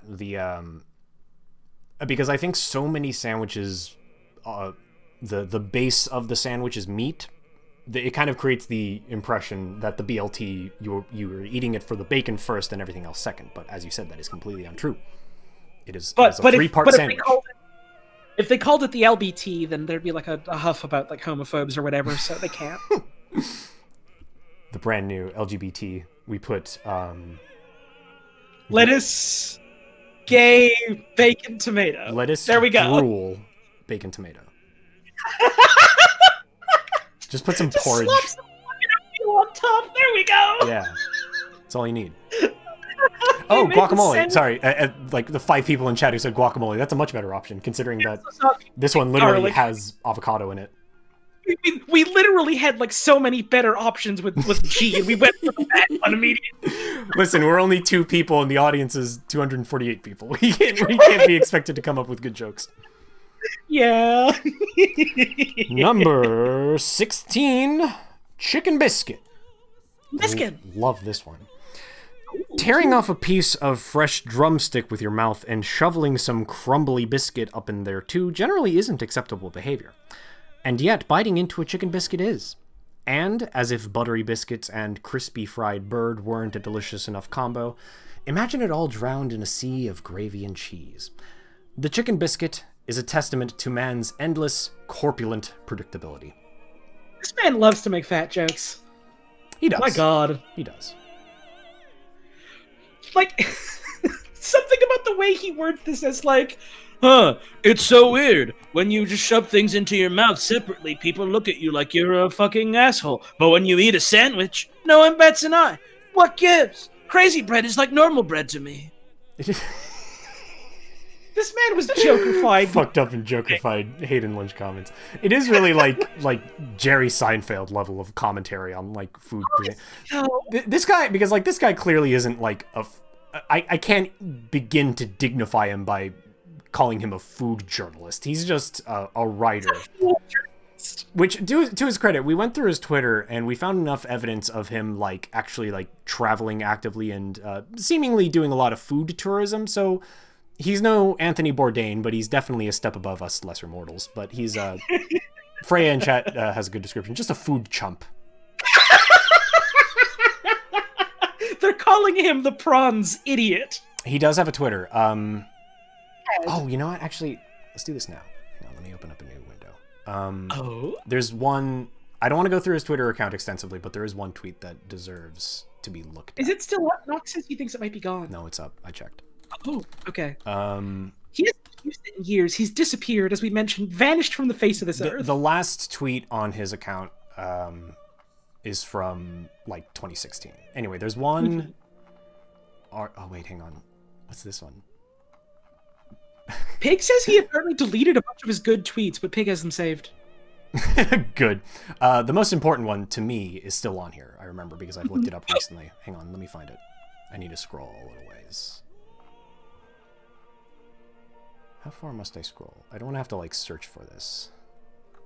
Scroll boy. I remember correctly, it was in 2012. He tweeted... The thing is, like, there's a lot on his Twitter account. Like, he tweeted a lot from, like, 2012 into 2016, but he's been vacant since then. Mm-hmm. He tweeted, like, very frequently back in, like, early days. Mm-hmm. November 2012. Is it around here?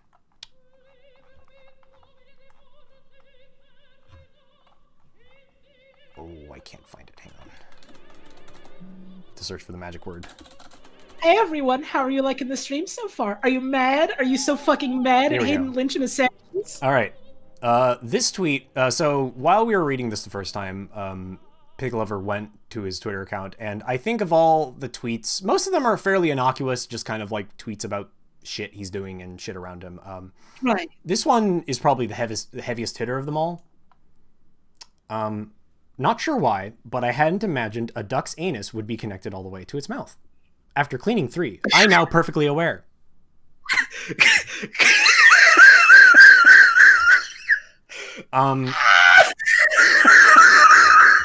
So, here's the thing. This is already great. Pig very wisely pointed out, this was tweeted on November 20th, 2012. Pig, I'm gonna actually zoom in. I can do this. Pig pointed out that November 20th, 2012 was a Tuesday. Holly then went on to say something that made me laugh really, really, really fucking hard. And I don't remember what this... And once you know it, there's one quote tweet on this tweet. Let's see what it is, shall we? Please link me to this so I can reshare it. Oh, it's on tweet. Oh, yeah, I will link it to you.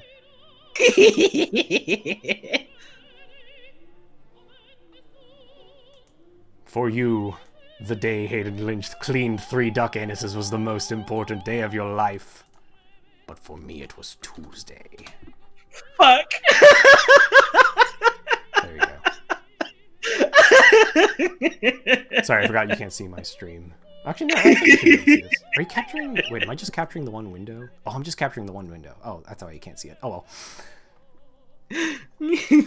Would you look at it? The likes and retweets are going up now that I've pointed this out. I started something terrible. That's okay.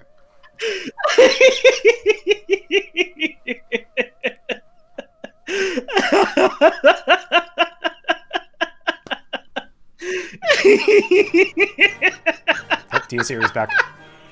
Fuck yes!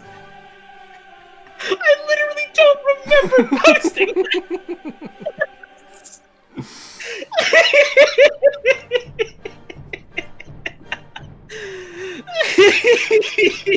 Such tangled webs we weave. Obviously, though. Number 15, porchetta. The porchetta may be Italy's most undersung culinary contribution. A plateful of perfectly roasted suckling pig is one of the most universally recognized delicacies known to man, okay? But pile all that meat between 2 pieces of bread and you have a sandwich that changes with every bite. Each mouthful presenting its own balance of flavorful meat, juicy fat, and crunchy, scorched cracklings. The porchetta is so delicious that it may be the only sandwich on the list that's best served with absolutely no condiments. I've never had one of these. I don't know about that. I mean, but that's the thing. Here, and this gets back to my other point. Why eat it why eat it between 2 slices of bread when you can just eat it on its own? If it's best with no other condiments, then just eat it. Just eat it. You don't need bread. Then you don't even need bread. You don't need bread. It just like it waters it down essentially because you're just adding like carbohydrates to it. Anyway. Like it sounds good, sure. I would probably eat one if given the chance, but like I don't know, just being like, well, this sandwich is best eaten without any condiments. That sounds fucking dry. It sure does. Unless that meat is cooked like really fucking well. Yeah. We'll get more about this point later. Oh boy. Number 14, Italian Hero. Hero! The term hero first popped up in New York City in the late 1930s, but don't mistake it for the variations that spontaneously and simultaneously emerged along the eastern seaboard.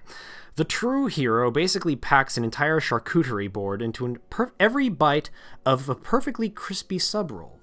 Cured meats, salami, soppressata, coppa, coleletto, speck, brasola, semi-hard-to-miss cheeses, provolone, parmigiano, but no mozzarella, Italianate condiments, pepperoncinis, olives, etc., olive oil, mayo is for submarines, and vinegar.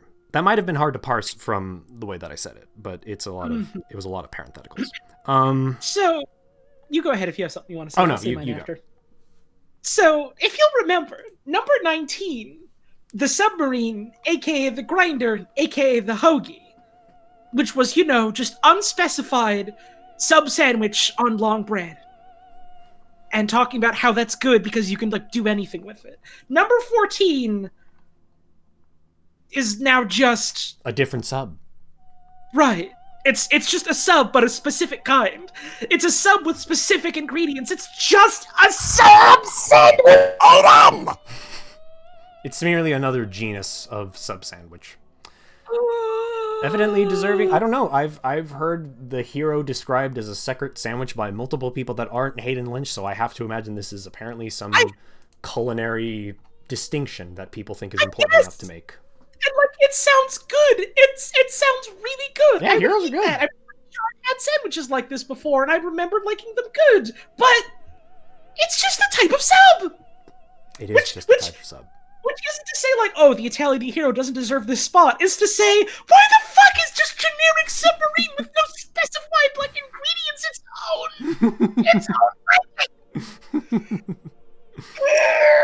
own? Don't blow your gasket just yet. We're only at 14. Oh, God, I've got to conserve my strength in the coming days. You need to pace it out. We need to space your anger out. Number 13 is the Cuban.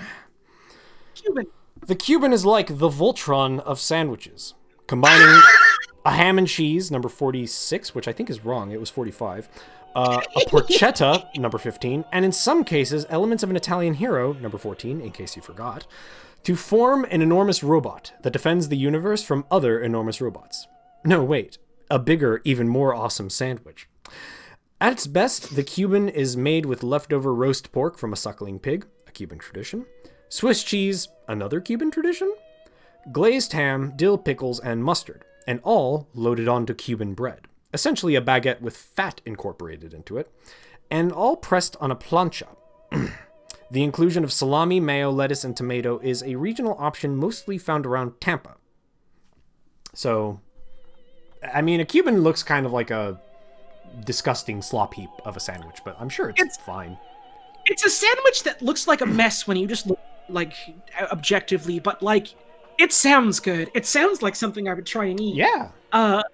Just, what the fuck was he going on about at the start of this? I don't know. This doesn't look like the Voltron of sandwiches.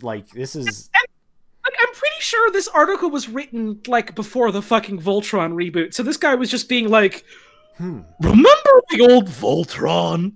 It was a good show! I'm trying to think. The Voltron reboot was 2017, wasn't it? Yeah. So yeah, this was definitely before the Voltron reboot. So yeah, he was just pulling an old joke. Like robots that fused, like Voltron. Remember Voltron? From, the 80s. Remember the 80s? I grew up in the 80s. He remembers it so you don't have to. He really is just the nostalgia critic of sandwiches. Number 12. Number 12, lobster roll. The lobster roll is easily New England's greatest contribution to the world of sandwiches. Large chunks of knuckle, roughly chopped and mixed with mayo, celery, and maybe some dill, all bursting from a butter-kissed hot dog roll fresh off the griddle. Short of loading lobs of foie onto a caviar-studded baguette, the lobster roll is about as decadent as a sandwich gets, which only throws into the greater relief the common pitfall that many vendors fall prey to, drowning the sweet crustacean in a sea of mayonnaise. On Long Island, the lobster roll is traditionally served on an unbuttered hot dog bun, giving Maine something to brag about in their interstate rivalry other than NESCAC scores. Go Colby Mules! Again, Wish I knew what the fuck you were talking about, Hayden. No idea what he's going on about. So, lobster rolls are good. Mhm. Lobster rolls are very tasty. I've had like several in my life. I enjoy them. I think this man wants to fuck a lobster roll. You know, probably. I think this man wants to have sex With with you. lobster. My friend Paul in chat says it right. It's just East Coast psychobabble. This is nothing. It's just Literally. just disgusting. All right, here we go. This is where our my research God, from earlier. This is where remember what I told you. Remember number 45, ham and cheese. Remember? Before we jump to that, really Okay. quick, we got a post from Pig showing like 2 old tweets from Hayden Lynch. One where he goes, Just stop for a second lobster roll. Couldn't make it 45 minutes. I've seen it too. and then a second one where he goes, Screw whipped cream. A lobster roll bikini would be the sexiest lingerie of all I'm time. gonna show it on stream. God. So your theory was right. He does want to fuck a lobster roll. This man wants to fuck a lobster roll. Oh.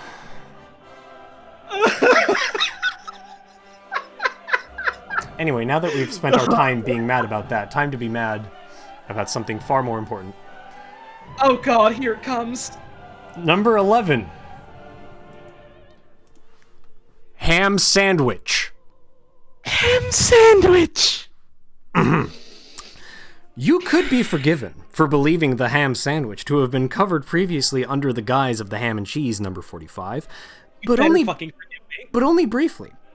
When you have a truly great piece of ham, you don't insult it with a slice of processed dairy product.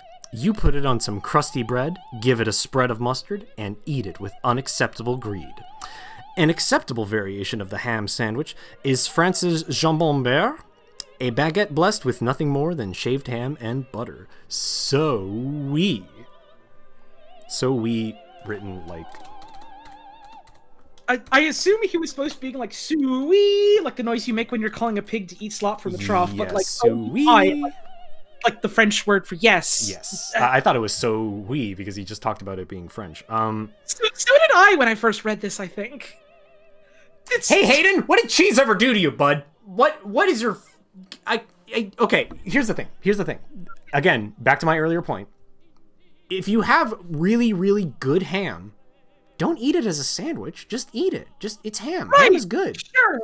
And like he keeps going on about how like, Oh, you don't sully a piece of sacred ham with your rotten processed cheese ruining it. and it's like, okay, sure. Like if all you've got is like American cheese and like you're not keen on that, then don't put it on your sandwich. Yeah. I don't do that. I only really like American cheese and like a grilled cheese. Like everyone's gonna have their taste, sure. But like, why don't you just have your ham sandwich with a fucking cheese that's good that you like? Hayden! I don't know.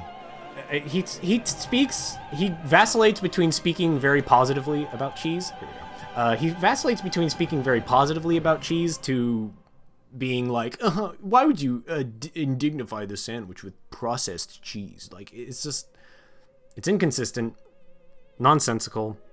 It's just What are you, some kind of idiot? Some kind of fool coward that doesn't know about food? And by the way, cheese killed my grandma, okay? Come on. very insensitive of me. Have some respect. I'm gonna go say a slur to women.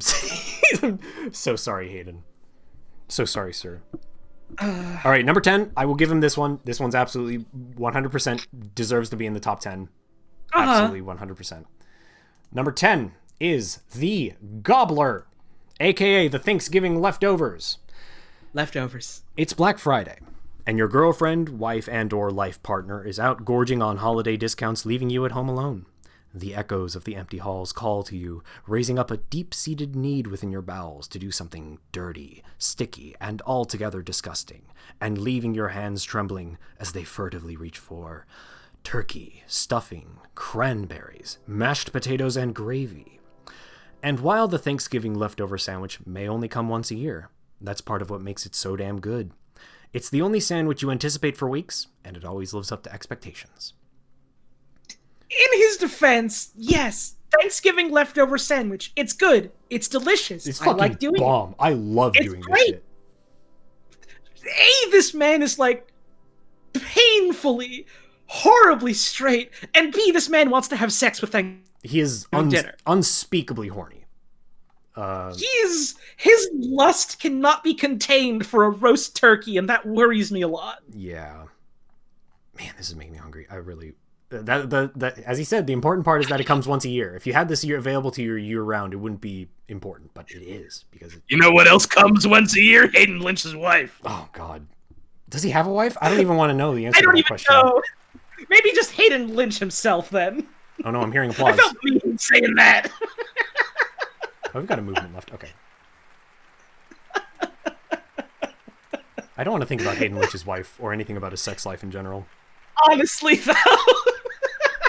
I don't want to think about Hayden Lynch. It was a bad choice to do this stream, but sometimes we have to make sacrifices. We made a horrible mistake, but we needed to remove this burden from the world. Yeah, literally, like, when Holly read this to me, it's like a chain email that's like, send this to 5 people or else you're cursed forever. And like, when Holly read this, I was cursed, and now I have to relieve myself of the curse by cursing all of you with this. Knox says he's banning Hayden from the chat once the list ends. Good.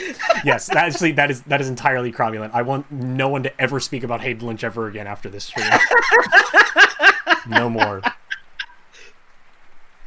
Anyway, number 9 is the pulled pork sandwich. Pulled pork. Which is pretty good. If barbecue is America's cuisine, then the pulled pork sandwich must be America's sandwich, which alone should earn it a spot in the top 10. It's one of the few times you can look at a sandwich and say, in quotes, I'm gonna take a bite out of your butt. Okay. That butt, properly the Boston butt or shoulder, must be slow smoked and infused with the flavor of burning wood, whether hickory, cherry, apple, or otherwise. While regional preparations vary, North Carolina uses vinegar sauce, Tennessee uses tomato, the end result is best thrown on a sturdy bun with at most some coleslaw. Plus, how many other sandwiches take 12 hours of attentive preparations to produce? He's got a point. He's got a point. Pulled pork, really good. If you're like, if you're of the sort that is like willing and able to eat pork, a good barbecue like pulled pork sandwich is real fucking good. Like, sure, he's on the money here. I don't understand why he's just got to be like, Oh yeah, I'm gonna take a bite out of your ass. Because he has to. because he's fucking Hayden Lynch. Because he's fucking Hayden Lynch, the most evil man in America. I'm going to move on to... Verdi's Requiem just ended, so I'm going to start playing Mozart's Requiem. All right, let me know when you start playing it so I can have it synced up. I'm going to start playing it now. All right. Where is... Oh, fuck, where am I? I'm lost. I have so many windows open. I'm lost. The nightmare of Hayden. Oh, God. It's okay. I'm fine. I figured it out. Number 8, I'll give him this one. Another good top 10 contender is the grilled cheese. Yeah, he's just right here. Though the exact birth date of the grilled cheese is unknown, most food historians, i.e. liberal arts majors, dated back to 1920s, after which it eventually became a popular special on the artisanal Great Depression menus across the country. Interestingly, it was originally an open-faced sandwich known as the Cheese Dream, the top piece of bread not becoming de rigueur until the 60s. Of course, cooked bread and cheese has been a meal for as long as there has been bread and cheese to cook. But for clarification, the grilled cheese has no other ingredients. Yet in spite of its simplicity, the inclusion of any number of gourmet cheeses can elevate every K-schooler's wet dream into a royal affair.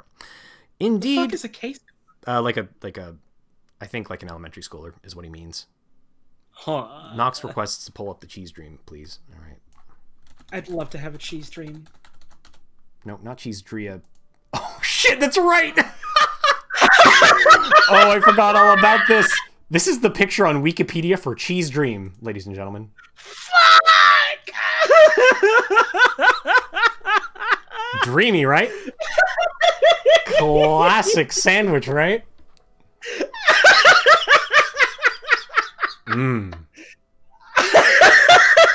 In Hayden's credit, he didn't put Cheese Dream on the list. He just casually mentioned the Cheese Dream. I wouldn't put this in the category of food. This is nothing. This is a mistake. This is an experiment. You know how in the Paper Mario games, when you go to do like cooking with the cook ladies, and you give them food that doesn't turn into like a proper recipe, and so you just get an item yeah. That's what a cheese dream is. Yeah, like in Breath of the Wild when you make a dubious meal.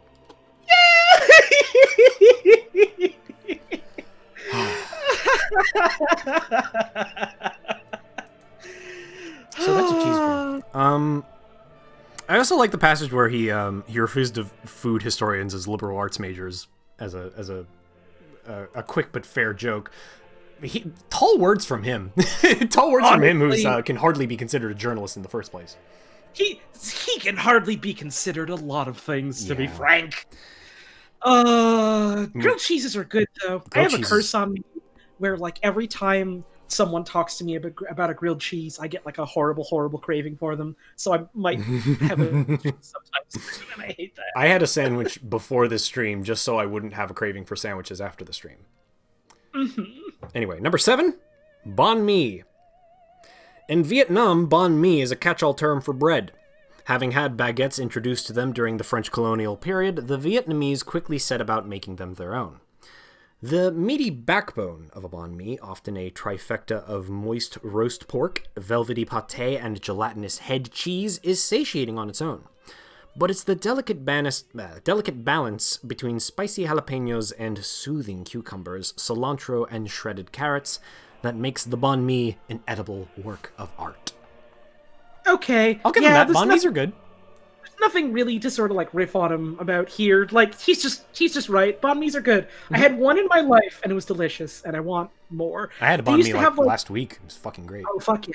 They used to have this like little like Vietnamese sandwich shop, basically right outside like the metro stop that was like at my college and like near my office that I used to work at. So like I had one once and I was like, oh man, this is really good. I should like get another one from here sometime.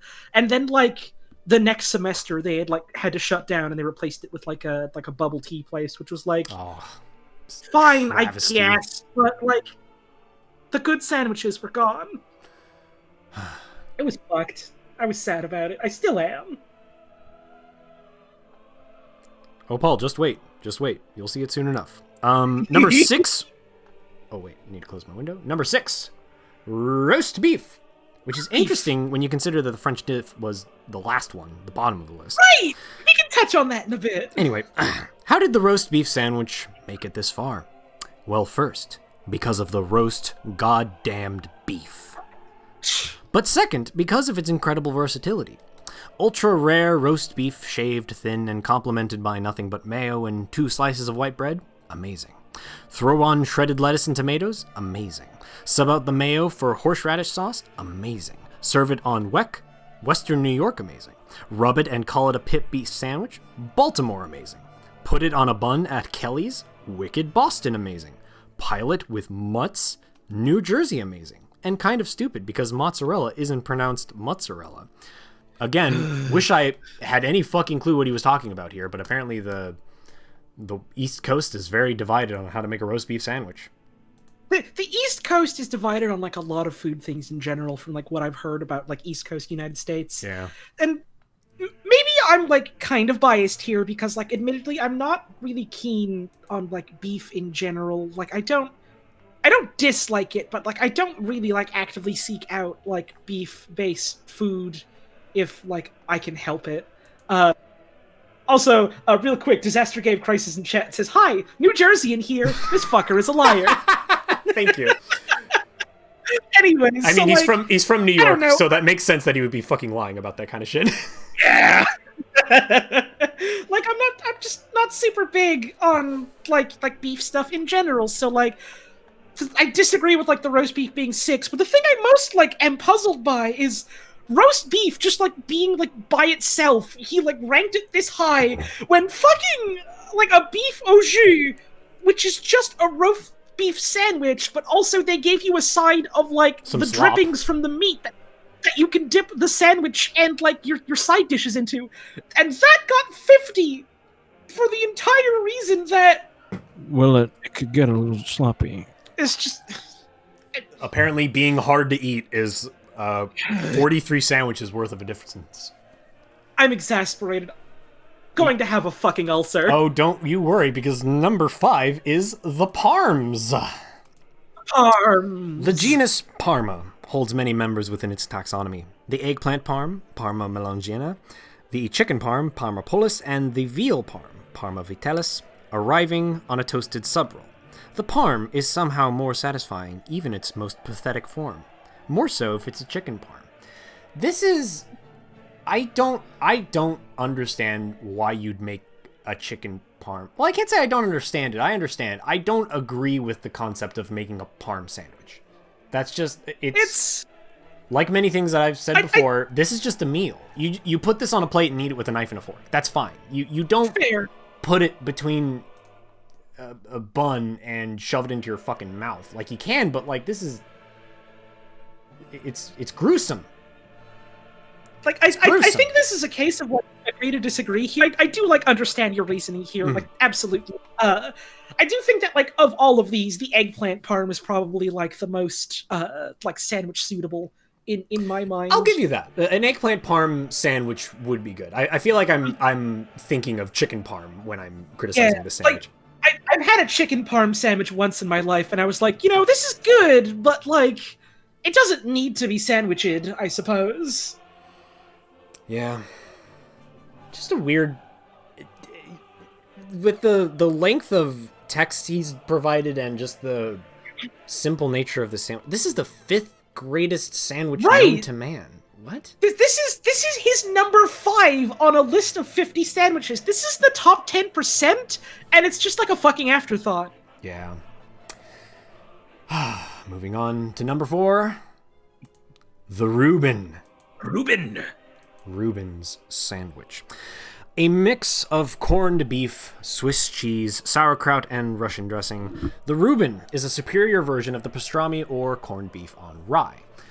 Number 46, that has been adopted across the country as an elemental part of any self-respecting sandwich menu. Conversely, the Reuben is a mix of corned beef, Swiss cheese, sauerkraut, and love songs, and is superior to clay Aiken. Even when not made with succulent, dripping, fresh roasted brisket, the Reuben compensates for that shortcoming with melted butter and cheese.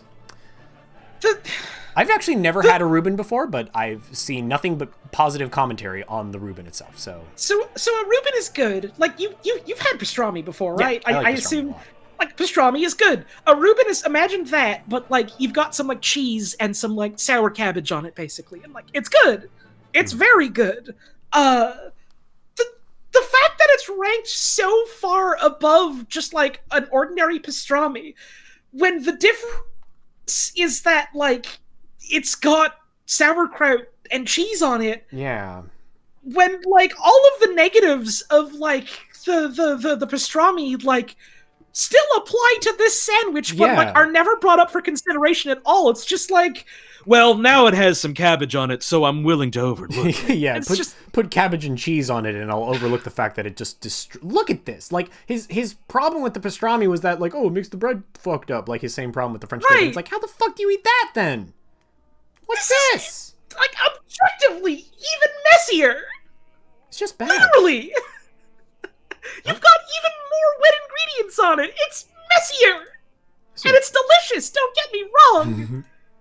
But like going on like his own criteria for why he fucking slammed pastrami.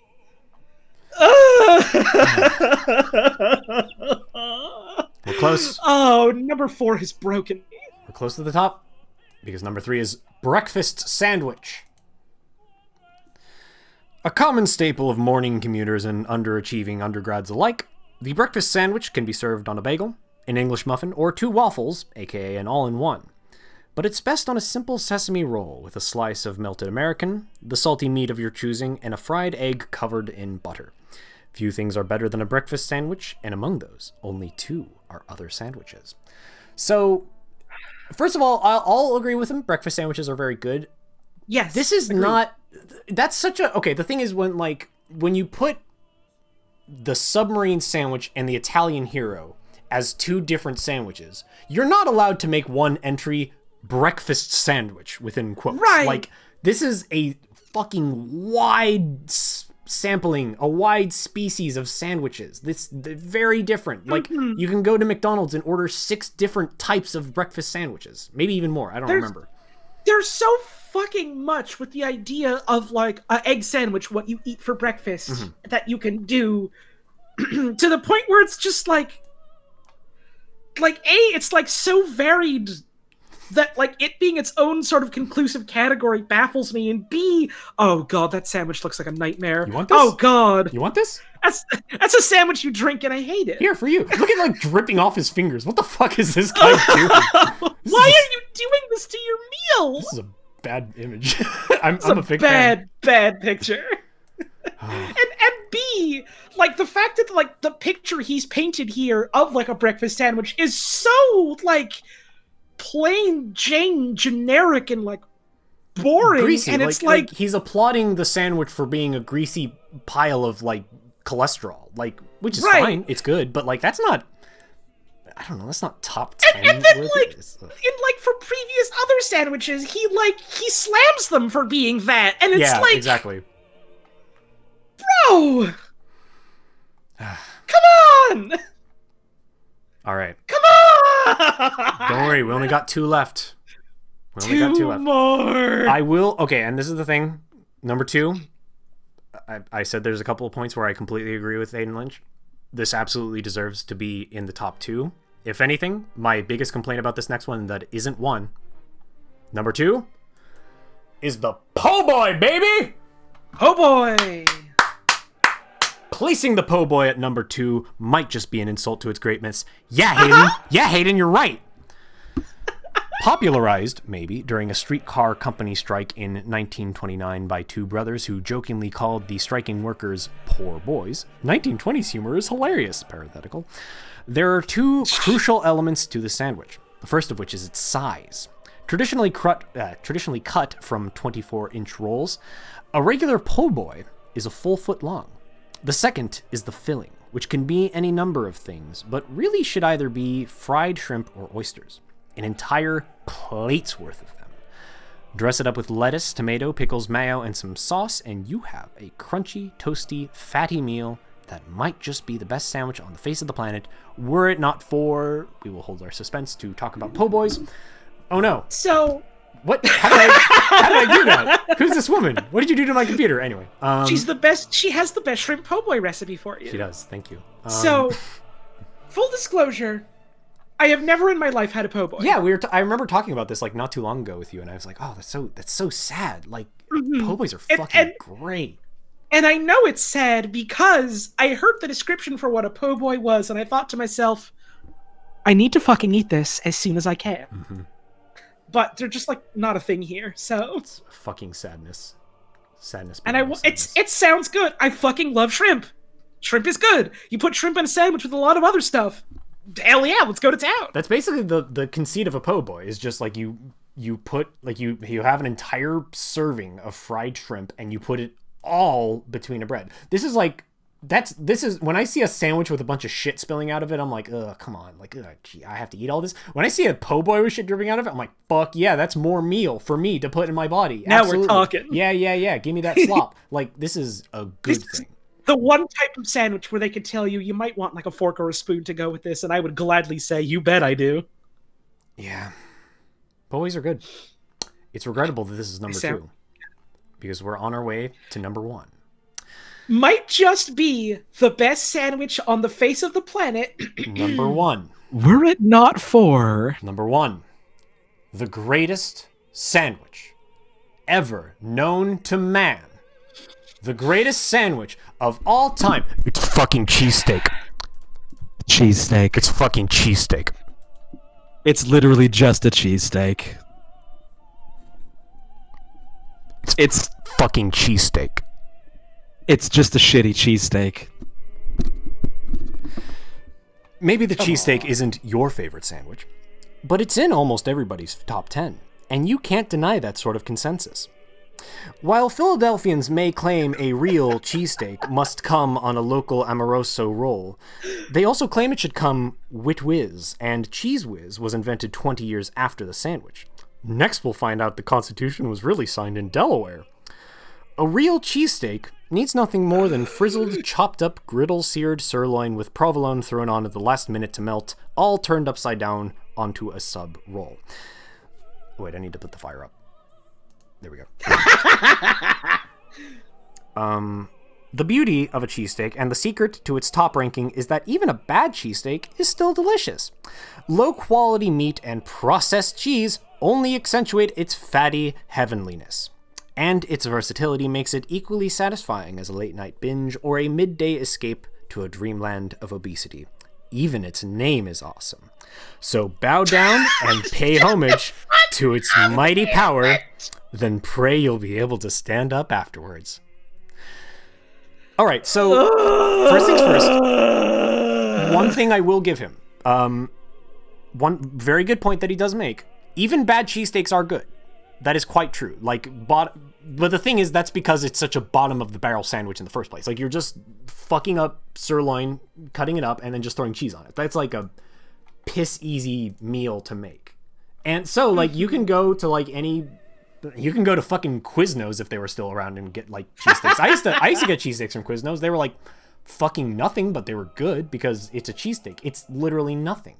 That's like saying that, like, a PB&J is good no matter what quality ingredients you have. It's just like, if you just have fucking, I mean, and a lot of these cheesesteaks we're seeing here are fancy ones with the other shit thrown in. These are like the ones that like people on Instagram take to show off because they want something that looks especially good. Is Quiznos still around? Catherine says it is. In some places they are. Oh, okay. All the Quiznos left California, so to me, they are gone. The mass Quiznos exodus. They all left California and went on to greener pastures. So, and they the migrated other thing, north for the summer. The thing that bothers me perhaps more is he's not being like a purist who's like, oh, you gotta have it with cheese whiz, otherwise it's not a cheesesteak, you know? Like he argues that that's not even that important. But he still contends that the cheesesteak is the greatest sandwich ever known to man, which is like, what the fuck are you smoking? What are you talking about?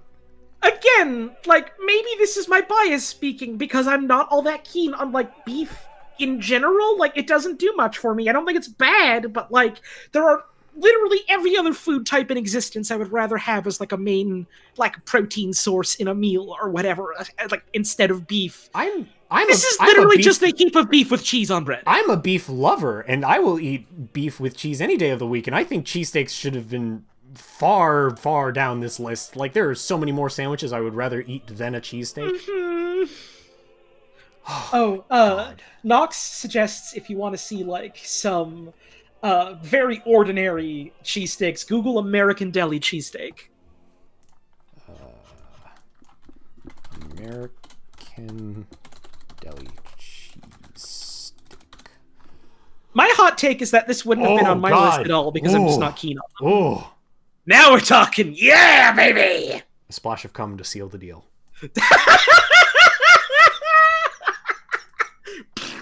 Ugh. God, these are bad. Thank you for the advice, because, damn, I'm gonna move the fire. Welcome to the East Coast, my friend. Fucking Eagles, baby! Love the Eagles!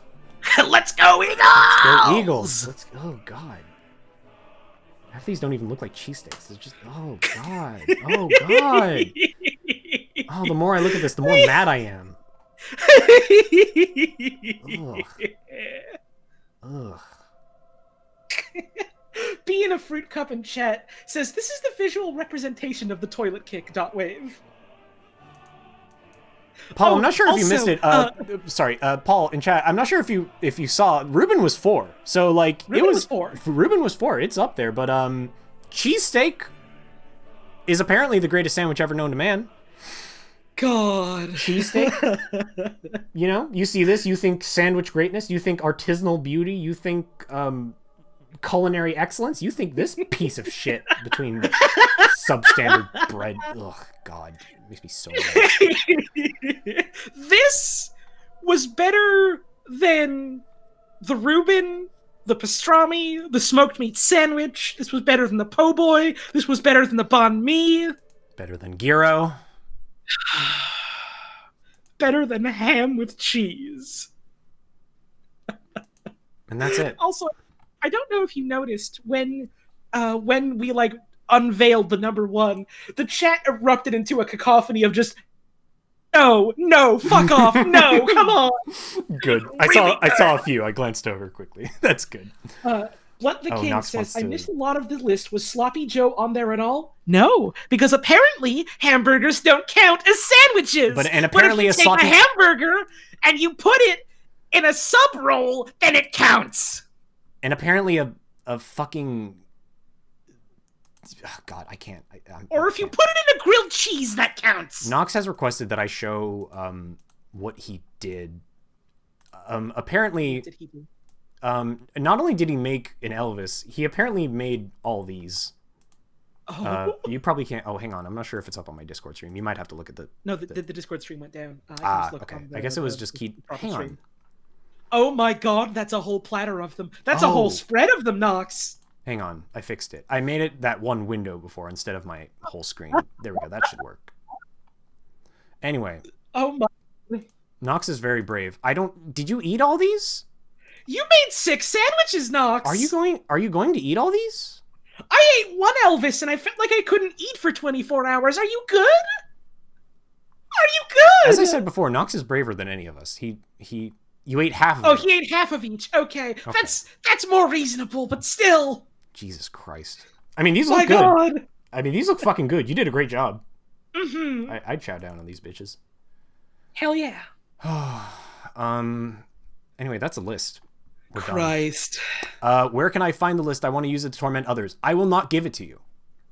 I have the plain text. The article is gone from the internet. It doesn't exist anymore. I have the text of it. I'm not going to give it to you. This seed of evil dies with this stream. It goes no further. It needs to be stressed again. Hayden Lynch and this article itself vanished from the space of the internet and this earth. It is up to Mike and I to make sure that never again must this tragedy come to pass. The legend dies with us. It dies with us. The legend dies with us. That light split the world and all who dwelt upon it. I have a video we should watch as a palate cleanser. Okay. Yes. Pork and beans, sando de panda, and I got a spam and spam Oh, here for it comes. sushi. Double spam. Classics of Jet Daisuke. Today I will make spam sandwich.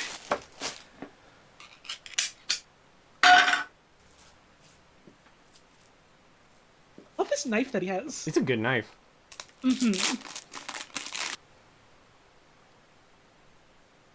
Sando Cheese de and spam, panda. baby. Sondo de panda. Beep, beep. I love the yell he does.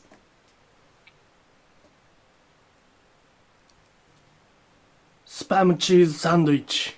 いただきます. Hell yeah, buddy. Itadakimasu. Pork and beans. Pork and beans. Pork and beans. This is my favorite part. When he does this one. He does it so and beans daintily. and spam. 3, 2, He says it with such trepidation. I love it.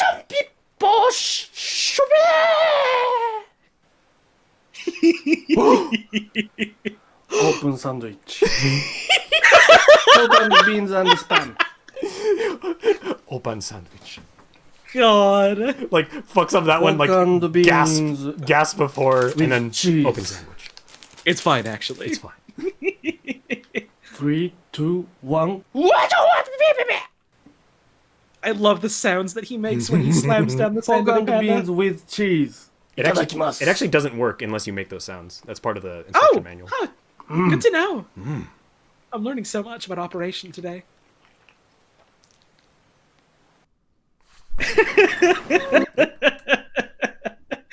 I don't know if you were doing this on your end as well, but I need you to know that, like, I was listening to all of that while I still had Mozart's Requiem playing. Great. I closed it by that point, but that's very good to have open. Oh. This is a man whose sandwich opinions I trust. Yes. I trust Sando de Panda Man 1,000 times over. Thank you, Jet Daisuke. With that, I think we're done. It's been a clean 2 hours and 16 minutes.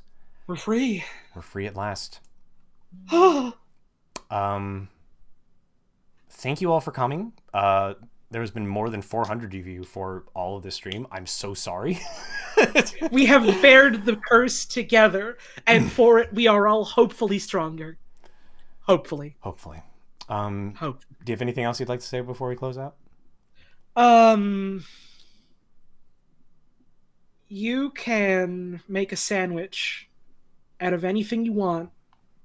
It's not that hard. And if you like eggplant, you should try making a sandwich with some like a nice fried eggplant and some red onion and like some good like lettuce or cabbage, maybe a bit of like mushroom and like a nice garlic aioli. Mm-hmm. My mods are quickly at work blocking every term that has to do with Hayden Lynch or sandwiches. Thank you. Hayden Lynch is now a banned topic in this chat, and never speak about him ever again. Never again.